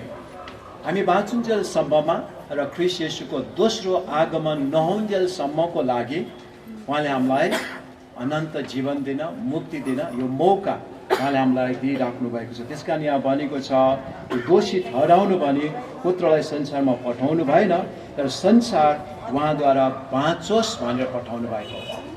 हामीलाई बचाउनलाई, हामीलाई मुक्ति दिनलाई, अनन्त जीवन दिनलाई नै खासमा परमेश्वरले ख्रीष्ट येशूलाई पठाउनु भएको हो। अब विश्वास गर्ने भन्ने कुरा के हो जस्तो हामीलाई लाग्न सक्छ। हामी धेरै कुरामा विश्वास गर्छौँ, तर त्यो विश्वास चाहिँ हाम्रो सत्यतामा हुनुपर्छ। विश्वास गर्ने भन्ने कुरा चाहिँ हामीले परमेश्वरको कुरालाई पत्याउनु, ख्रीष्ट येशूलाई पत्याउनु। उहाँ साँच्चै नै मुक्तिदाता हुनुहुन्छ, उहाँ अनुग्रही कृपालु हुनुहुन्छ। यो कुरालाई जान र बुझेर हामीले मनमा स्वीकार गर्यौँ भने ख्रीष्ट येशू मेरो निम्ति आउनुभएको, ख्रीष्ट येशूले मलाई पापबाट छुटकारा दिनलाई उहाँ आफै बलिदान पनि हुनुभएको हो भन्ने कुरा हामी जब बुझ्छौँ र स्वीकार गर्छौँ भने त्यसलाई हामी विश्वास गरेको, ग्रहण गरेको भनेर भन्दछौँ। अनि परमेश्वरले हामीलाई त्यो अनन्त जीवन पाप क्षमा दिनुहुन्छ। यही यूहन्नाको 1 अध्यायको 12 पदमा यसरी लेखिएको छ, तर जतिले उहाँलाई ग्रहण गरे र उहाँको नाउँमाथि विश्वास गरे उहाँले तिनीहरूलाई परमेश्वरका सन्तान हुने हक अनि अधिकार दिनुभयो। येशू ख्रीष्टमा हामीले जानी नजानिकन धेरै डिटेल कुराहरू हामीलाई थाहा त नहोला, त्यसको लागि त हामीले यो बाइबल यति धेरै छ, पातलो कागजमा छ, धेरै सानो अक्षरमा छ, धेरै कुराहरू छ येशू ख्रीष्टको विषयमा। तर सारांशमा हामीले बुझ्नुपर्ने कुरा चाहिँ के हो त मुक्ति पाउनलाई भने येशू ख्रीष्ट मेरो पापको निम्ति कल्भरी क्रुसमा मर्नु भएको, मेरो निम्ति उहाँ बलिदान हुनुभएको, उहाँ तेस्रो दिनमा फेरि येशू ख्रीष्ट साँच्चै नै परमेश्वर हुनुहुन्छ, मुक्तिदाता हुनुहुन्छ भने प्रमाणको निम्ति दौडी उठ्नु भयो, मृत्युबाट जीवित हुनुभयो। त्यत्तिकै ग्याप भएर त्यत्तिकै अल्पिएर उहाँ जानु भएन, तर 40 दिन 40 रातसम्म उहाँ आफ्ना चेलाहरूसँग र अरू मानिसहरूसँग पनि उहाँ देखा पर्नुभयो। अनि उहाँ परमेश्वर नै हुनुहुन्छ भने प्रमाण दिनुभयो। अनि उहाँ कहिले पनि मर्नु भएन फेरि, अनि उहाँ जिउँदै नै सबैले देख्ने गरी नै 40औँ दिनमा उहाँ स्वर्गारोहण अथवा स्वर्गमा जानुभयो, उठाइलानु भयो। अनि चेलाहरू त्यहाँ हेरिराखेको बेलामा स्वर्गदूतहरू आएर चेलाहरूलाई भन्नुभएको कुरा छ, तिमीहरू के हेर्दैछौ माथिबाट? अनि अब येशू ख्रीष्टलाई हेरिराखेको त्यो व्यक्ति जो जसरी तिमीले देखिराखेको त्यसरी नै फेरि पनि तिमीहरूलाई लिनलाई आउनुहुन्छ। अब यो प्रतिज्ञा मात्रै, यो भविष्यवाणी मात्रै बाँकी छ, हामी सबैलाई लिनलाई उहाँ आउँदै हुनुहुन्छ। तर त्योभन्दा अगाडि हामी सबैजनाले प्रभु येशू ख्रीष्ट मुक्तिदाता हुनुहुन्छ, उद्धारकर्ता हुनुहुन्छ, हाम्रो पापको निम्ति उहाँ बलि हुनुभएको, यो कुरा चाहिँ हामीले बुझ्नुपर्छ र हाम्रो मनले स्वीकार गर्नुपर्छ, विश्वास गर्नुपर्छ।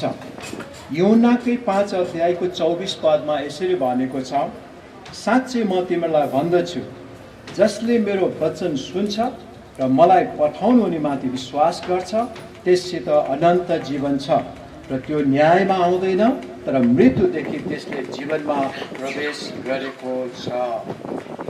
यहाँ भनिराखेको चाहिँ ख्रीष्ट येशूको वचन सुन्ने, उहाँको शिक्षालाई लिने अनि पालन गर्ने मान्छेलाई यहाँ भने अनुसार चाहिँ अनन्त जीवन मिल्छ, अनन्त जीवन पाउँछ। त्यो मान्छे न्यायमा उभिरहनु पर्दैन अरे, यसले कतिको असल गर्यो, कतिको धर्म गर्यो भनेर त्यो न्यायको उसमा बसिरहनु उभिरहनु पर्दैन।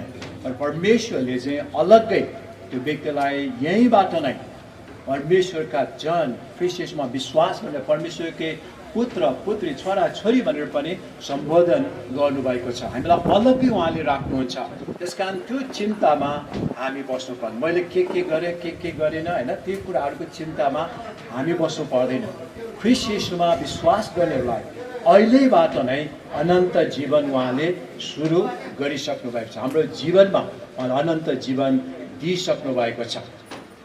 अहिले हाम्रो जुन चाहिँ हामी कुरा गरिरहेको छौँ मृत्युको कुराहरू, शरीर छोडेर जाने कुराहरू, यो शरीर चाहिँ खासमा टेम्पोररी केही समयको लागि यो संसारमा छौँ, यो छोडेरै जानुपर्छ अरे। किन भन्दा पहिलो कोरिन्थी 15 अध्यायको 50 पददेखि हामीले हेर्दाखेरि पाउलले त्यहाँ बुझाइराखेको कुरा छ, यो मासु र रगतको शरीर पापपूर्ण शरीर त्यो कहिले पनि नाश नहुने मात्रै रहने अनन्तको ठाउँमा हामी नाश हुने शरीरलाई लिएर जान सक्दैनौँ, जानु पनि दिनुहुन्न अरे परमेश्वर। त्यसै कारणले गर्दाखेरि यो शरीर छोड्नु पर्ने अवस्था आएको हो।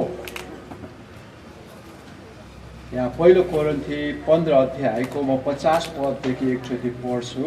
यहाँ यसरी भनेको छ, मृत्युको विषयमा, संसार छोडेर जानेहरूको विषयमा मान्छेलाई चिन्ता नहोस् भनेर यस्तो प्रकारले बुझाएको छ। अब भाइ हो, म तिमीहरूलाई यो भन्दछु, मासु र रगत स्वर्गको राज्यको हकदार हुन सक्दैन, न त विनाश नै अविनाशको हकदार हुन सक्दछ।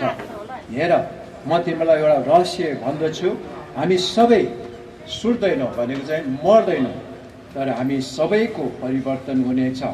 एकैछिनमा आँखाको एक निमेषमा तुरैको आखिर आवाजमा, किनभने तुरै बज्नेछ र मृतकहरू अविनाशी भएर जीवित हुनेछन् अनि हाम्रो चाहिँ परिवर्तन हुनेछ। किनकि यस विनाशी स्वभावले अविनाशी र यस मरणशील शरीरले अमरत्व धारण गर्नै पर्छ। जब विनाशीले अविनाशी र मरणशीलले अमरत्व धारण गर्छ, तब लेखिएको त्यो वचन पुरा हुनेछ। के हो त त्यो? मृत्यु विजयमा निलिएको छ। मृत्युलाई ख्रीष्ट येशूले निलिदिनु भएको छ, जसले हामीलाई मारिरहेको छ। मानिसको निम्ति अन्तिम कुरा भनेको मृत्यु। मानिसको झगडा पर्दाखेरि भन्छ म मारिदिन्छु भन्छ, होइन, म मारिदिन्छु भने मारेपछि सक्यो। तर क्रिस्चियनको उसमा चाहिँ यो शरीर मात्र मृत्युको कुरा होइन, जुन चाहिँ अर्को आत्माको जीवन छ, त्यो आत्माको जीवनको कुरा यहाँ बाँकी रहेको छ। मृत्युलाई विजयमा निलिएको छ। ए मृत्यु तेरो विजय अब कहाँ? ए मृत्यु तेरो खिल कहाँ? मृत्युको खिल पाप हो र पापको शक्ति भनेको व्यवस्था हो। व्यवस्था भनेको नियम कानुन हो। नियम कानुनले जहिले पनि मान्छेलाई दोस्याउने गर्छ। फलानले यो गर्यो, त्यो गर्यो, नराम्रो गर्यो, यसले चाहिँ यति दण्ड पाउनुपर्छ भन्ने मात्रै व्यवस्थाका कुराहरूले, नियम कानुनको कुराहरूले देखाउँछ। तर हामीले परमेश्वरलाई धन्यवाद दिनुपर्ने कुरा यहाँ 57 पदमा भनेको छ। तर परमेश्वरलाई धन्यवाद होस् जसले हामीलाई प्रभु येशू ख्रीष्टद्वारा यी सबै कुराहरूमाथि, मृत्युमाथि उहाँले विजय दिनुभएको छ।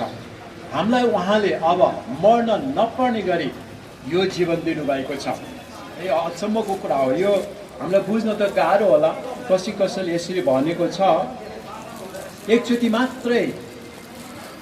मात्रै जन्मेको व्यक्ति दुईचोटि मर्छन्, तर दुईचोटि जन्मेको मानिसहरू चाहिँ एकचोटि मात्रै मर्छन्। यो के भनेको होला भने जस्तो हामीलाई लाग्न सक्छ। एकचोटि मात्रै जन्मेको दुईचोटि मर्छ भनेको चाहिँ, एकचोटि मात्रै जन्मेको भनेको आमाको कोखबाट शरीरमा जन्मेको एकचोटि मात्रै, तर त्यसको मृत्यु दुईचोटि हुन्छ। त्यो के हो त? एउटा शरीरमा हामी मर्नुपर्छ नै, तर दोस्रो कुरा चाहिँ हो आत्मिकी मृत्यु। त्यो आत्मिकी मृत्यु भनेको के हो?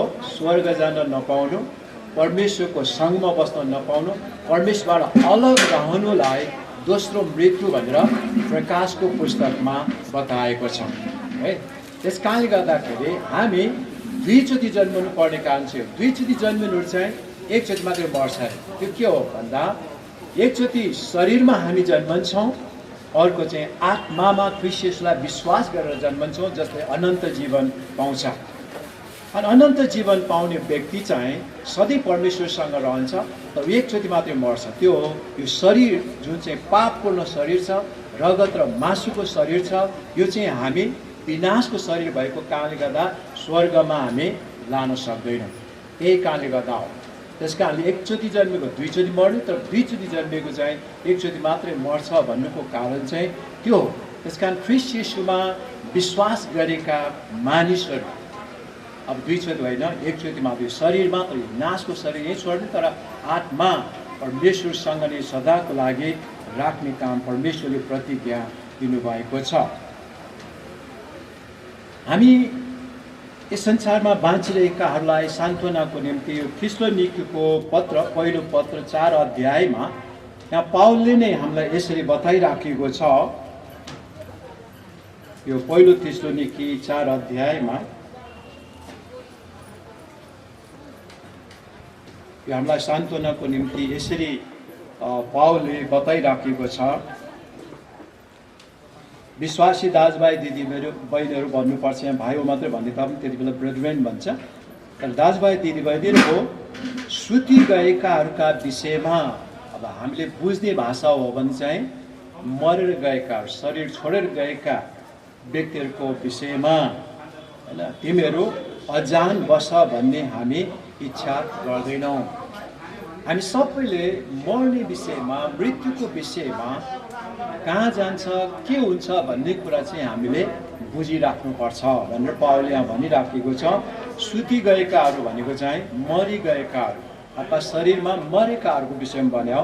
तर किन सुति गएको भन्छ त भने एउटा शब्दलाई हामीले बुझ्नु पर्दा चाहिँ हामी मानिसहरू प्रभुमा विश्वास गर्नेहरू चाहिँ मर्दैनौँ, हामी सुतेको बराबर मात्रै हो। जस्तै हामी थाकेर आउँछौँ होइन, अब कसैको के काम गरेर थाकेर आउनुहुन्छ, अनि घर परिवारमा कुराकानी हुन्छ, बुवा आमाले भन्नुहुन्छ म आज थकै लागेको छ, म छिट्टै सुत्छु।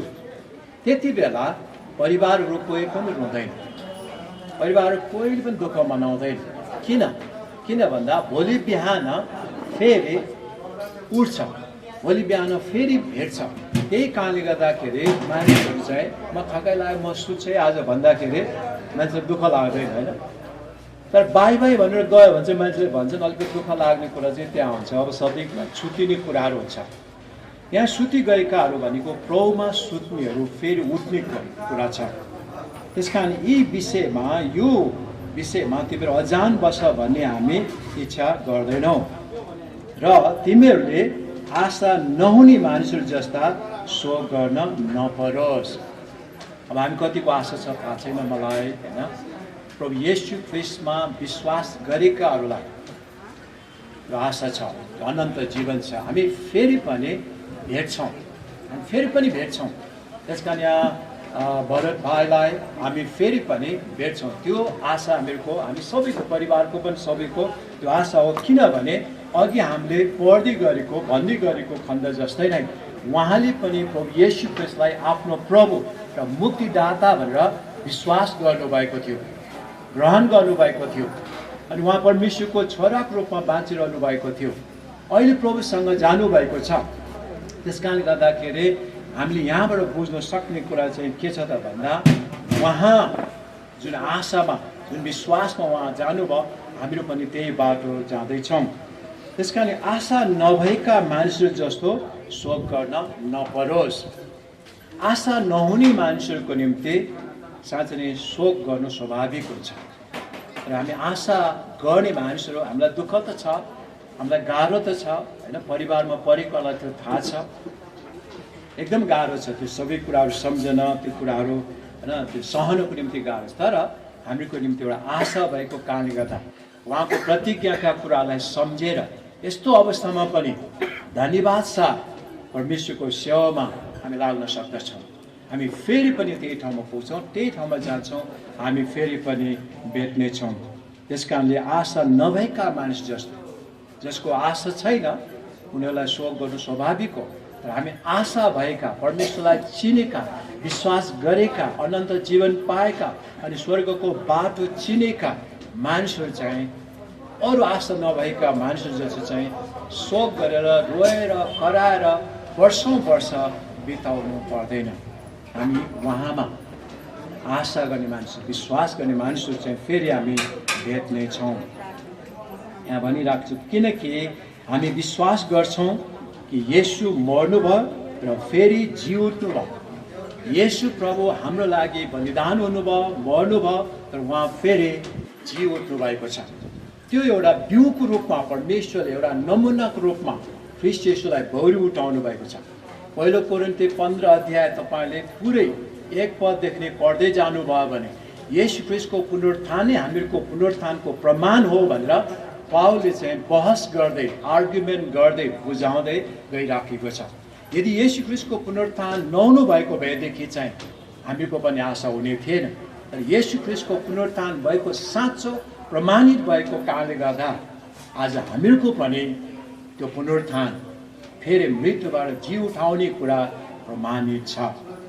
है। त्यो कुराहरू चाहिँ पहिलो कोरिन्थी 15 अध्यायमा पाउलले नै बताउँदै गएको कुरा छ। यहाँ यही नै कुरा भनिराखेको छ कि हामी विश्वास गर्दछौँ कि येशू मर्नुभयो र फेरि जी उठ्नुभयो र त्यसरी नै परमेश्वरले उहाँमा सुति गएकाहरूलाई येशूद्वारा फेरि भोलि उठाउनु हुनेछ, फेरि ल्याउनु हुनेछ। मरेका मानिसहरू खासमा आत्मामा त अहिले तुरन्तै नै परमेश्वरको साथमा नै हुने कुरा छ, तर यो शरीरलाई पनि उहाँले फेरि पुनरुत्थान दिएर देखाउने कुरा, उहाँले त्यो जीवन दिने कुरा चाहिँ प्रतिज्ञा गर्नुभएको छ। प्रभुको वचनद्वारा हामी तिमीलाई घोषणा गर्दछौँ कि हामी जो जीवित छौँ र प्रभुको पुनरागमनसम्म बाँचिरहन्छौँ, सुति गएकालाई कुनै किसिमले पनि ओछ्याउने छैनौँ। प्रभु येशू ख्रीष्टको आगमनसम्ममा, पुनरुत्थान दिने समयसम्ममा यस पृथ्वीमा हामी बाँचिरहेका छौँ भने पनि, ख्रीष्ट येशूलाई विश्वास गरेर बाँचिरहेका छौँ भने पनि परमेश्वरले हाम्रो शरीरलाई आँखाको एक निमेषमा, एक झिमकमा उहाँले हामीलाई परिवर्तन गर्नुहुन्छ। किनभने यो मासु र रगतको शरीरलाई लिएर हामी स्वर्ग जान सक्दैनौँ र पाउँदैनौँ। यही कारणले गर्दा यो नाश हुने शरीरलाई, यो विनाशको शरीरलाई अविनाशीमा, महिमित शरीरमा परिवर्तन गर्नु नै पर्छ र गर्नु नै पर्थ्यो भनौँ, अब पर्नेछ।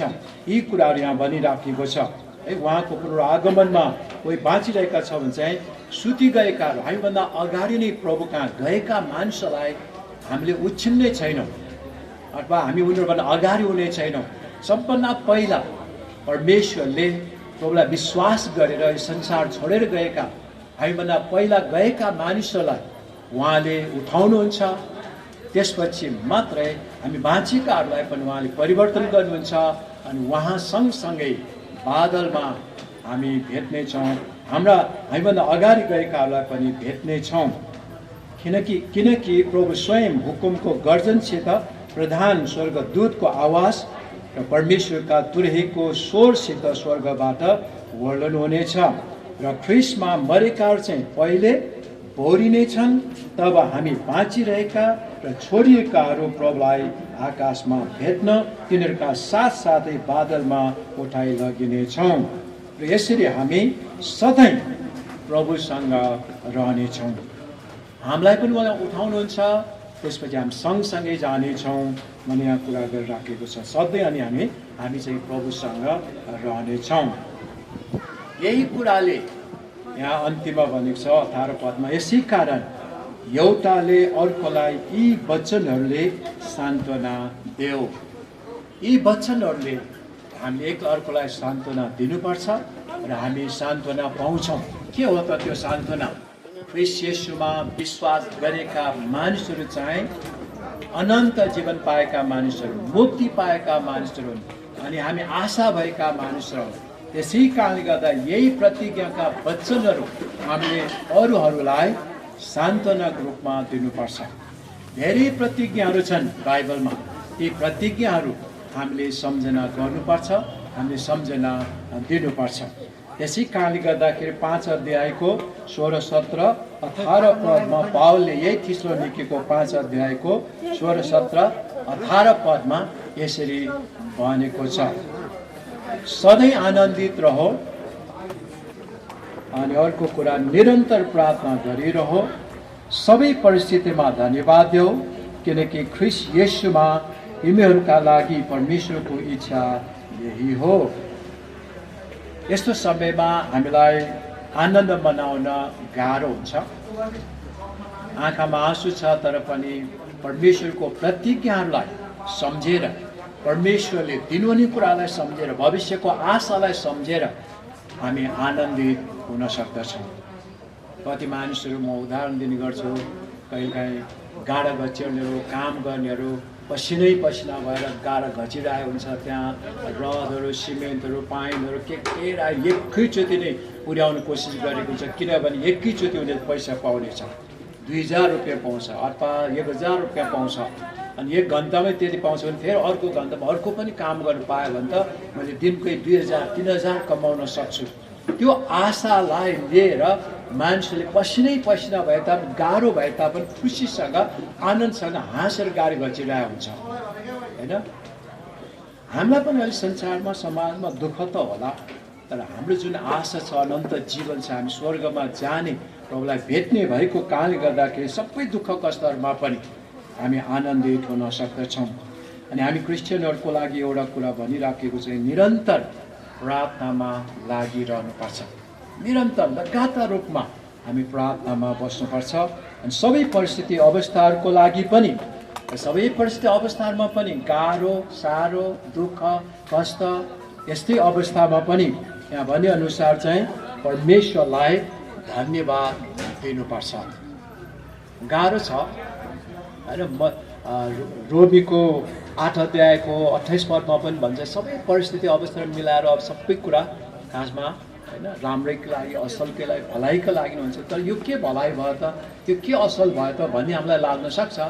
तर परमेश्वरको दृष्टिकोणबाट चाहिँ होइन संसारमा दुःख कष्ट गाह्रो परिस्थिति अवस्थामा राख्नुभन्दा आफ्नो छोरालाई आनन्दको ठाउँमा राख्नु परमेश्वरको इच्छा भयो। अब हामीलाई त सँगै सधैँ भइराखेको भए राम्रै हुन्थ्यो भन्ने हो, तर त्यो परमेश्वरको आफ्नो इच्छा चाहनामा आफ्नो छोराहरूको होइन व्यवहार जीवन सबै कुरालाई देखेर उहाँले काम गर्नु। त्यस कारण सबै परिस्थितिमा हामीले धन्यवाद दिने काम गर्नुपर्छ, किनकि ख्रीष्ट येशूमा हामीहरूको लागि परमेश्वरको इच्छा नै यही छ।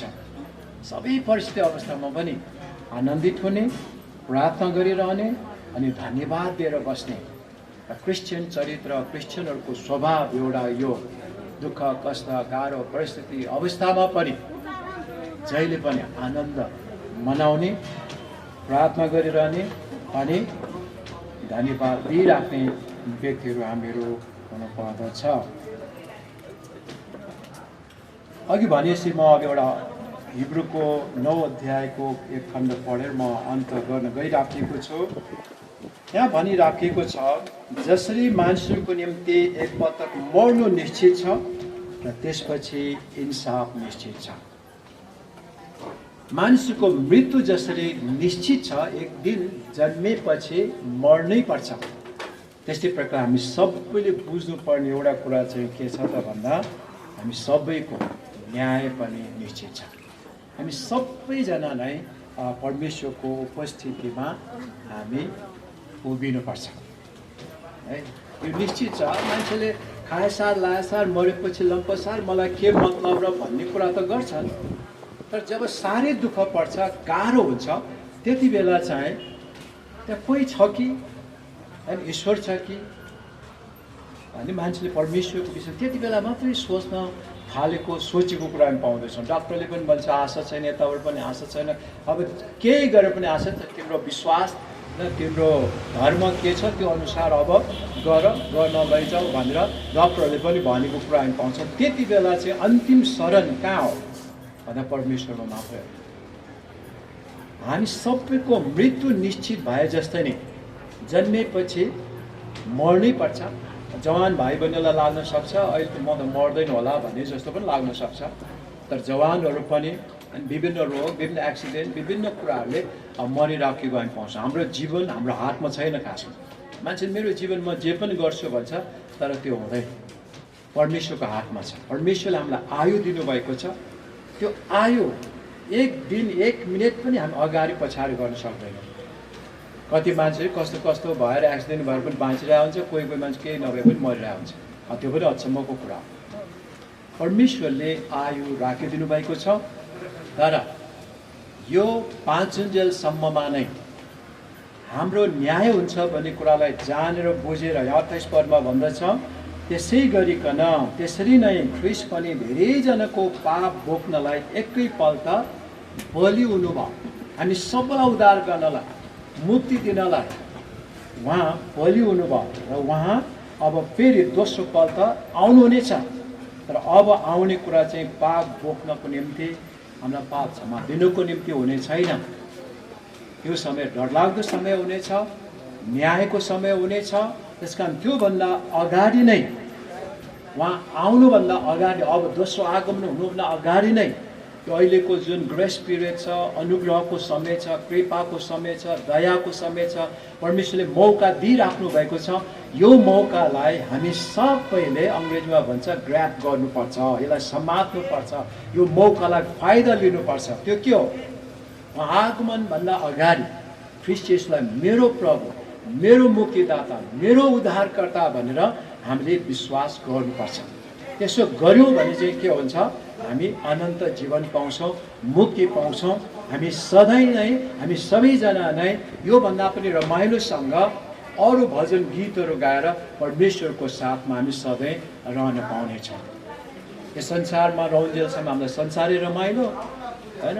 मैले भन्ने गरेको समयमा भन्ने गरेको चाहिँ के हो भन्दा, नानीलाई पेटमा होइन, आमाको पेटमा हुँदाखेरि सुरक्षित छ, न्यानो छ, आमाले खाएकोबाट सबै पाइरहेछ, त्यही नै 100 वर्ष बिताउनु पाए पनि हुन्थ्यो भन्ने त्यो नानीलाई त लाग्छ। तर 9 महिनापछि त निस्कनु पर्छ, नत्र त धेरै गाह्रो हुन्छ होइन।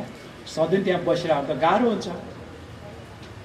जब संसारमा जन्मिन्छ सुरुमा रुन्छ, रुनु पनि पर्छ भन्छ डाक्टरले, नरुनलाई पनि पिट्छ अरे होइन, रुवाउँछ अरे, त्यो सास फेर्ने सबै कुराहरूको लागि रुन्छ।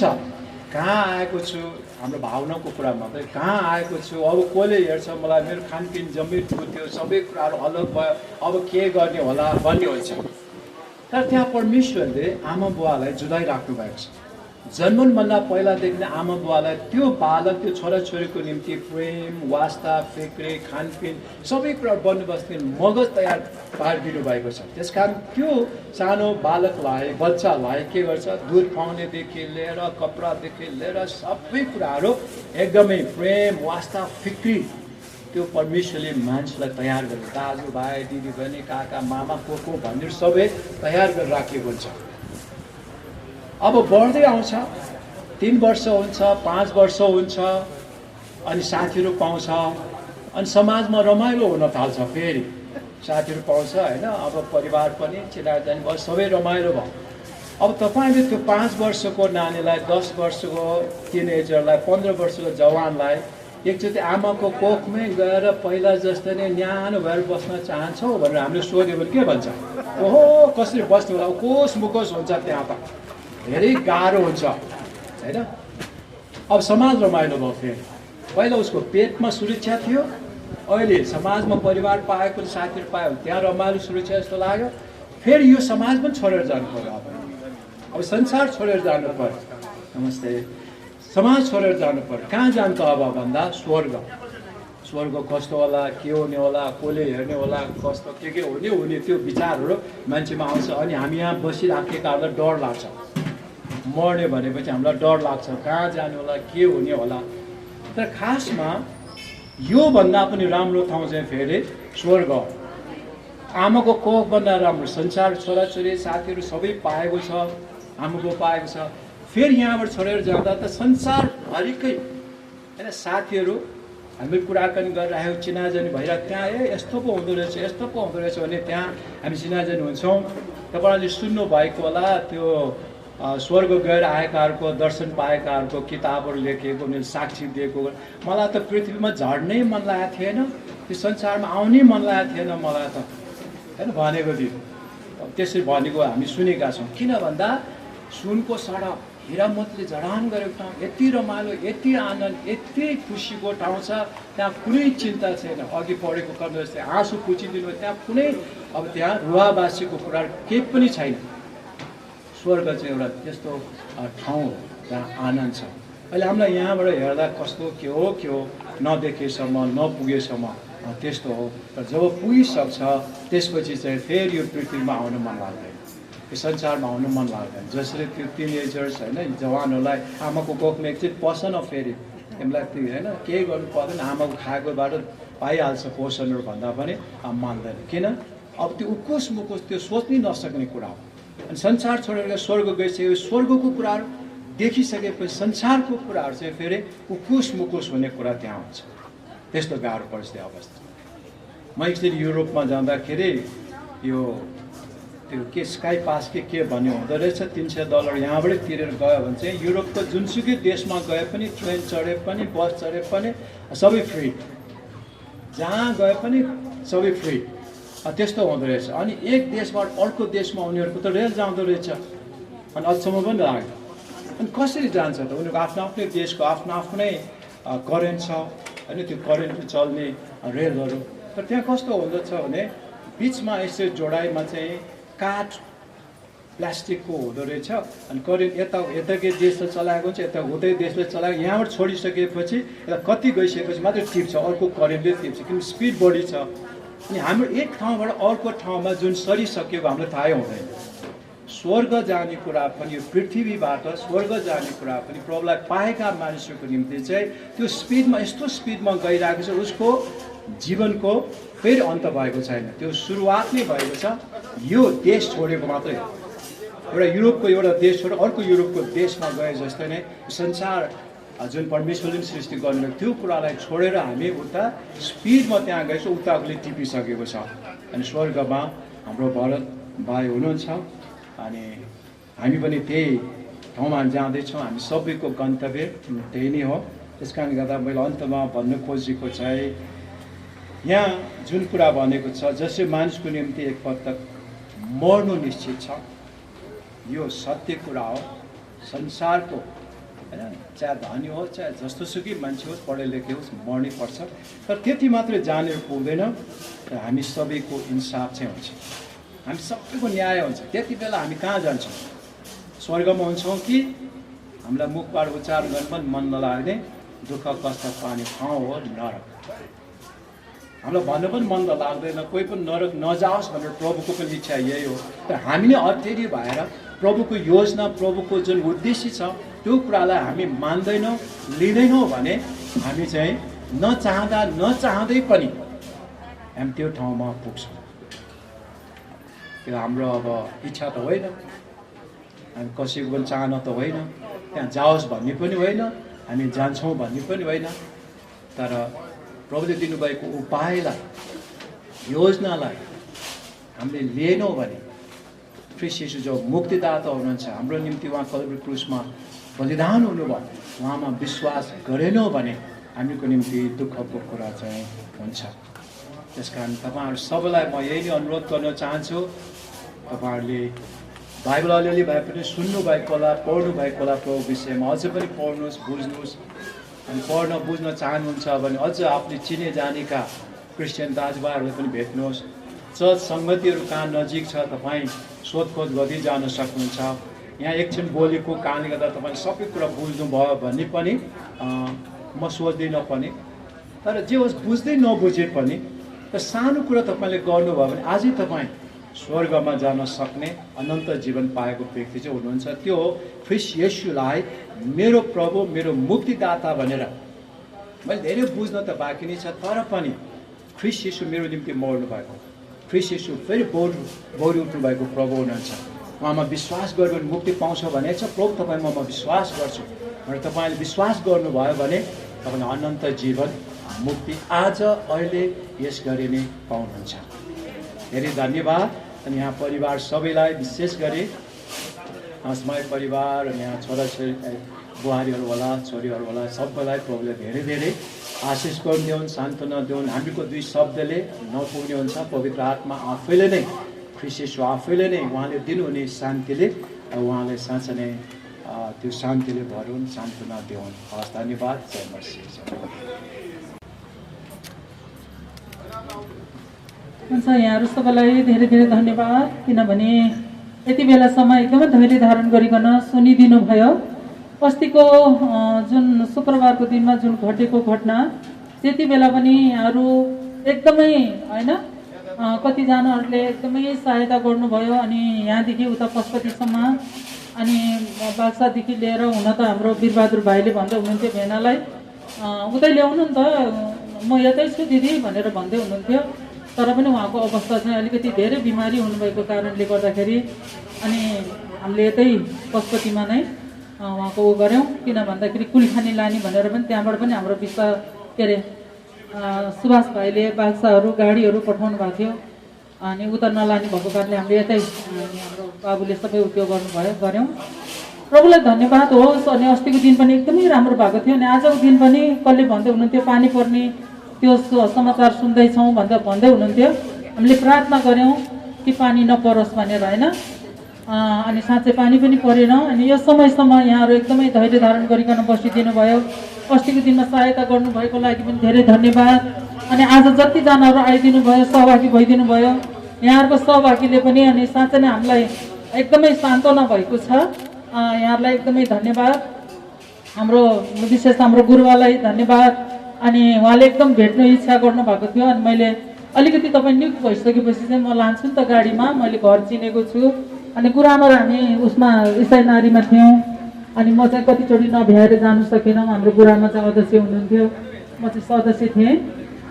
अनि मैले घर चिनेको छु, म पछि लैजान्छु भनेको थिएँ तर उहाँले लानु पाइनँ। त्यस्तो झन्झन गलेर जानुभयो। तर आज होइन गुरुबा आउनु भइकन अनि आज एकदमै मिठो वचन, सुसमाचारको वचन, हामी सबैलाई चाहिने वचन उहाँले बाँड्नु भएको छ। धेरै धन्यवाद हाम्रो गुरुबालाई। र साथै अनि हाम्रो क्याटरिङ जतिले सहायता गर्नुभएको छ अनि त्यसको लागि पनि धन्यवाद। अनि साथै हाम्रो पत्रकारज्यूहरूलाई पनि धन्यवाद। अस्ति पनि हाम्रो थोमस भाइले त्यो राखिदिनु भएछ र धेरैजनाले थाहा पाउनु भएछ। मैले त अब मेरो श्रीमान यस्तो भयो भनेर कसरी भनिरहने होइन, आफैलाई पीडा छ। तर भाइले हाम्रो अध्यक्षज्यू यहाँनिर पास्टर परिषदको अनि के अरे राष्ट्रिय परिषद पास्टर है, उहाँ चाहिँ अध्यक्ष हुनुहुन्छ। उहाँले भाइ थोमसलाई ल्याउनु भएछ र अनि खिचेर उहाँले फेसबुकमा युट्युबमा राखिदिनु भएछ। धेरैजनाले थाहा पाउनु भयो। अनि भाइ थोमसलाई पनि धन्यवाद, हाम्रो अध्यक्षज्यूलाई पनि धन्यवाद। अनि साँच्चै नै है अनि मलाई यस्तो महसुस भयो कि अनि हाम्रो फेरि त्यो श्रद्धाञ्जली कार्यक्रम हाम्रो अध्यक्ष भरत होइन, हाम्रो पार्टीको अध्यक्षज्यू उहाँले राखिदिनु भएछ। यो कुराले पनि धेरैजनाले थाहा पाउनुभयो। परमेश्वरलाई धेरै धन्यवाद होस्। अनि साँच्चै नै मेरो पछाडि मलाई वास्ता राख्ने अनि मेरो लागि प्रार्थना गर्नुहुने धेरैजना हुनुहुन्छ र अनि मेरो छोराछोरीहरूले पनि सपोर्ट गरिराखेको छ। बाबा त्यो हुने बित्तिकै उनीहरूले टक टक टक सबै कुराहरू गरे, पैसाहरू यताउता सबै कुराहरू गरे। अनि त्यहाँबाट अनि मैले बेलुका सोधेँ तिमीहरूलाई पैसा कहाँबाट आयो नि भनेको माइला दाइले पठाउनु भयो भनेर भने है। किन भन्दाखेरि अनि सबै कुराहरू उनीहरूले सम्हाल्छन्। कतिजनाहरू मलाई घरमा भेट्न आउनुभयो, यहाँहरूलाई पनि एकदमै धन्यवाद है। हाम्रो दुःखमा सहभागी हुनुभयो, एकदमै धन्यवाद। उहाँले त साँच्चै नै हो लुगा पनि अनि सेतो कपडा सिलाउनु भएको थियो, दुई जोर कपडा सिलाएर लगाएर पो जान्छु कि अब स्वर्गम साथीकोमा जाने भन्ने इच्छा गर्नुभएर कहिले चाहिँ अनि 2 दिन उपवास पनि बस्नुभएको, शुक्रबार शनिबार यहाँ बाबुले भनिहाल्नु भयो। त्यस्तो अवस्था अनि मैले अर्को एउटा कुरा चाहिँ उहाँलाई के गरेँ भने मैले घर चाहिँ उहाँको लागि जग्गा बेचेर घर किनेँ। त्यो घर चाहिँ उहाँले चाहिँ 3-4वटा नानीहरूलाई बाँड्ने विचार रहेछ, सासालाई बाँडिदिने विचार रहेछ। अनि मैले बेचिदिएपछि उहाँलाई चोरीको चिन्ता लाग्यो। अब छोरीलाई चाहिँ के दिने त भनेर उहाँले एकदम चिन्ता गर्नुहुन्थ्यो। मैले भने छोरीलाई अहिले जुन सहकारी छ हाम्रो सहकारी उसले राम्रोसँग उ गऱ्यो भने म सहकारी नै दिन्छु उसलाई। सहकारी अब घर त छोरीलाई दिने कुरा होइन, सहकारी चाहिँ उसले गरिखान्छ त भनेर मैले सान्त्वना दिएको थिएँ। परमेश्वरलाई धन्यवाद। अनि एकदमै धैर्य धारण गर्नुभयो यहाँहरू जतिजनाहरू आउनुभयो। अनि हाम्रो राजु भाइलाई धन्यवाद। अस्ति गुरुबाको मैले नम्बरमा खोजिरहेको थिएँ, भाइ ठ्याक्कै आउनुभयो। अनि भाइसँग मागेँ मैले, अनि त्यहाँदेखि गुरुबासँग त्यो कुरा गर्नु पाएँ। र आज गुरुआमाको उपस्थितिको लागि धन्यवाद। हाम्रो मामा माइजूको लागि पनि धन्यवाद। भाइ राजु है हामीलाई हुर्काउने भाइहरू हुनुहुन्छ, धन्यवाद। अनि यो किचनमा अनि जति पनि यहाँ खाना बनाइरहनु भएको छ यसको लागि धन्यवाद। अनि क्लबले है यो ठाउँ हामीलाई जुटाइदिनु भएको छ। क्लबको भाइ बहिनीहरूलाई पनि म एकदमै धन्यवाद भन्छु। भतिजाहरू नै हुनुहुन्छ उहाँहरूले यो ठाउँ जुटाइदिनु भएको छ अनि यसको लागि पनि धन्यवाद। अनि हाम्रो भाइ इन्द्र जहिले पनि हाम्रो यस्तो कार्यक्रम राम्रो नराम्रो पर्ने बेलामा जहिले पनि योहरू सबै मिलाइदिनुहुन्छ, यो ट्रेनहरू पालहरू यो सबै। अनि उहाँलाई पनि म धन्यवाद भन्दछु। अनि आज सञ्चालन गर्नुहुने अनि हाम्रो अस्ति पनि गर्नुभयो अनि आज पनि हाम्रो सुनिल बाबु। अनि म त छोरा जस्तै लाग्छ, छोरा नै भन्छु। उहाँको बाबा मामी नि भेट्न आउनु भएको थियो, हामी एउटै परिवार जस्तो। अनि आज पनि गर्दै हुनुहुन्छ, उहाँलाई धन्यवाद। आज जतिजनाले बाइबलको पाठ गरेर यहाँनिर सुनाइदिनु भयो उहाँहरूलाई पनि धन्यवाद। कतिजनाले भाग पाउनु भएन होइन। अब यो हामीले 11 बजी भन्दा भन्दै समय पनि कुदिसकेको थियो। कतिको अब यति बजीसम्म चाहिँ यहाँ पुग्ने भन्ने कुराहरू हुन्छ। त्यो कारणले गर्दाखेरि म क्षमा चाहन्छु। जतिजना धैर्य धारण गर्नुभयो, मेरो आफन्तहरू जतिजनाहरू आएर है अनि यहाँनिर अनौठो पनि यहाँहरूलाई लाग्न सक्छ। तर पनि अब हाम्रो बाइबलले यही कुराहरू है अहिले वचनबाट यहाँले जति सुन्नुभयो त्यही कुराहरू यहाँनिर हामीले गरिराखेको छौँ। परमेश्वरले जे भन्नुभएको छ त्यही कुराहरू नै यहाँनिर भइराखेको छ। अनि साँच्चै नै हामी चाहिँ भोजको घरमा जानुभन्दा सोको घरमा गएर चाहिँ यसरी उपस्थिति भइदिँदाखेरि एकदमै होइन हामीलाई के हुन्छ त सान्त्वना मिल्दछ। हुन्छ, परमेश्वरलाई धन्यवाद होस्। अनि यहाँहरू सबैलाई जय मसीह अनि नमस्कार पनि भन्दछु। धन्यवाद गुरुआमा। हाम्रो निम्ति तयार भएको भोजनको लागि प्रार्थना गरिदिनु हुनलाई हाम्रो आदरणीय पास्टर सालु मोक्तान गुरुआमा हुनुहुन्छ। मैले देखिरहेको छु यस ठाउँमा आइकन भोजनको लागि प्रार्थना गरिदिनु होला।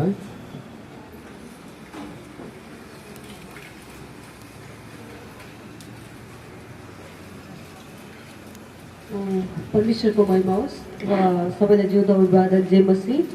र आउनुहोस् म भोजनको लागि प्रार्थना गर्नेछु। महान अनि हालेलुया सर्वशक्तिमान पवित्र आत्मा परमेश्वर, तपाईँलाई धन्यवाद चाहन्छौँ।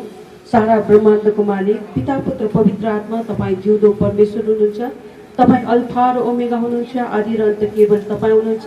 सर्वज्ञानी सर्वव्यापी सर्वशक्तिमान पवित्र आत्मा परमेश्वर, तपाईँलाई धन्यवाद चाहन्छौँ। आजको यो हाम्रो भरत दाजुको यो स्मृति कार्यक्रम प्रभु सुरुदेखि अन्तसम्म तपाईँले सम्हाल्नुभयो र सबै कुरामा तपाईँले अनुग्रह गर्नुभयो। तपाईँलाई धन्यवाद चाहन्छौँ। आज जति पनि तारा नजिकबाट प्रभु तपाईँको अनुग्रहमा आउनुभएको सबै प्रियजनहरूलाई तपाईँले प्रशस्त मात्रामा आशिष अनुग्रह गर्नुहोस् र सबैलाई प्रभु तपाईँले पवित्र आत्माले अभिषेक गर्नुहोस्। धन्यवाद पवित्र आत्मा। अनि जति पनि पिता आज खाजा पानीहरू जुटेको छ र सबैलाई पवित्र आत्माले पिता पवित्रको तपाईँले अनुग्रह गर्नुहोस् र पिता पवित्रको जति खर्चिलो भण्डारमा तपाईँले स्वर्गीय भण्डारले भरिपूर्ण गर्नुहोस् र बनाउने छोराछोरीलाई तपाईँले आशिष दिनुहोस् र सबैलाई पवित्र आत्माको अनुग्रहमा र आत्मिक र शारीरिक र खानेकुराहरू जुटाउनु हुने तृप्त गर्ने परमेश्वर तपाईँ नै हुनुहुन्छ। धन्यवाद। सम्पूर्ण तपाईँको हातमा राखिकन माग्दछु आशिष जिउँदो मुक्तिदाता प्रभु येशू ख्रीष्टको नाममा, आमेन। धन्यवाद। धन्यवाद। खानाको लागि प्रार्थना गर्छौँ। हामी अन्तिम प्रार्थना गर्नेछौँ। म हाम्रो आदरणीय पास्टर बिरबहादुर तामाङ हजुर अन्तिम प्रार्थना गरिदिनु होला। अनुरोध गर्छु।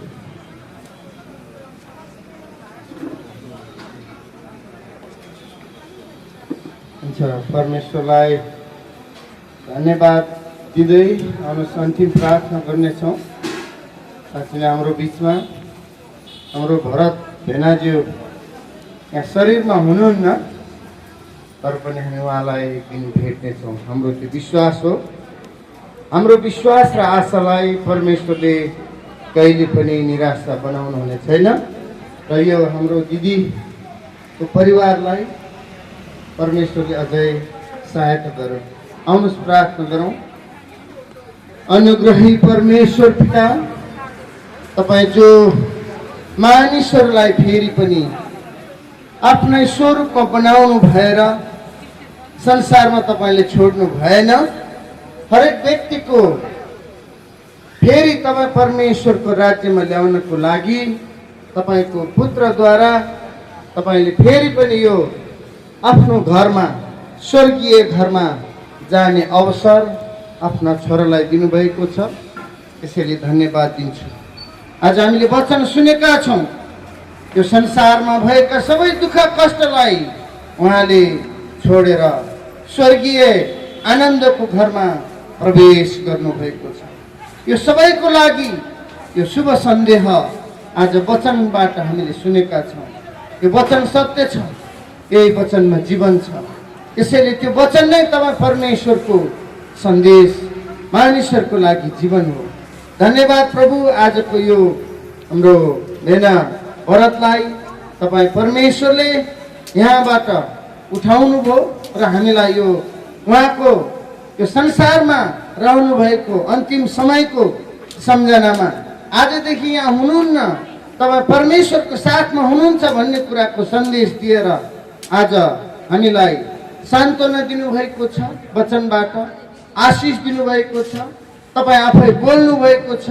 हामी प्रार्थना गर्दछौँ उहाँको परिवारको लागि, विशेष गरेर हाम्रो अष्टमाया दिदीको परिवारको लागि, मण्डलीको लागि तपाईँ परमेश्वरले शान्तिको आत्माले भरिदिनुहोस्। सबै बिन्ती हामी प्रार्थना चढाउँछौँ।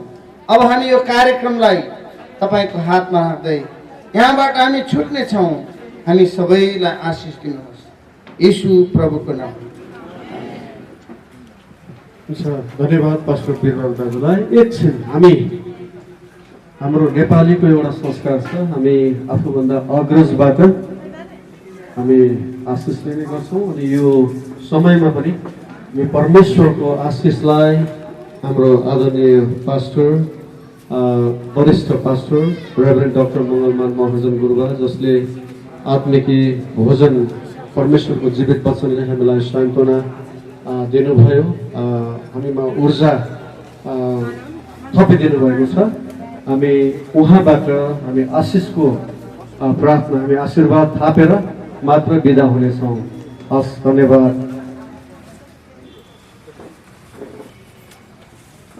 हामी सबैजना उठौँ।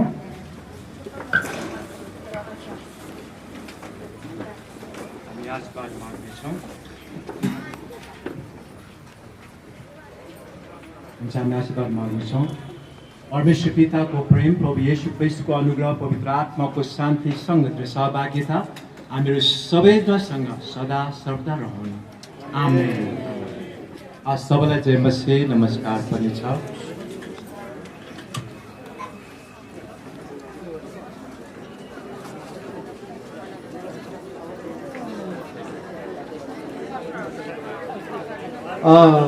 हामी यता खानाको लागि हाम्रो आदरणीय गुरुबाहरू,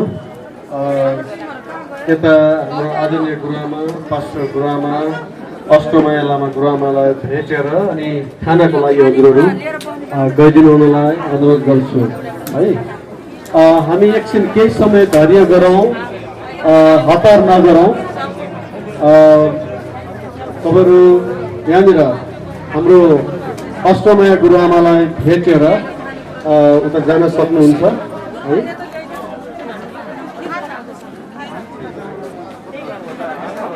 यसो गर्नु पर्ला। हाम्रो आदरणीय गुरुबाहरू, पास्टर गुरुजनहरू चाहिँ मेरो देब्रेपट्टि साइडमा है, मेरो देब्रेपट्टि साइडमा यतापट्टि बसिदिनु हुन अनुरोध गर्छु है। गुरुबाहरू चाहिँ यथास्थानमा बसिदिनु हुनलाई अनुरोध गर्छु। हजुर,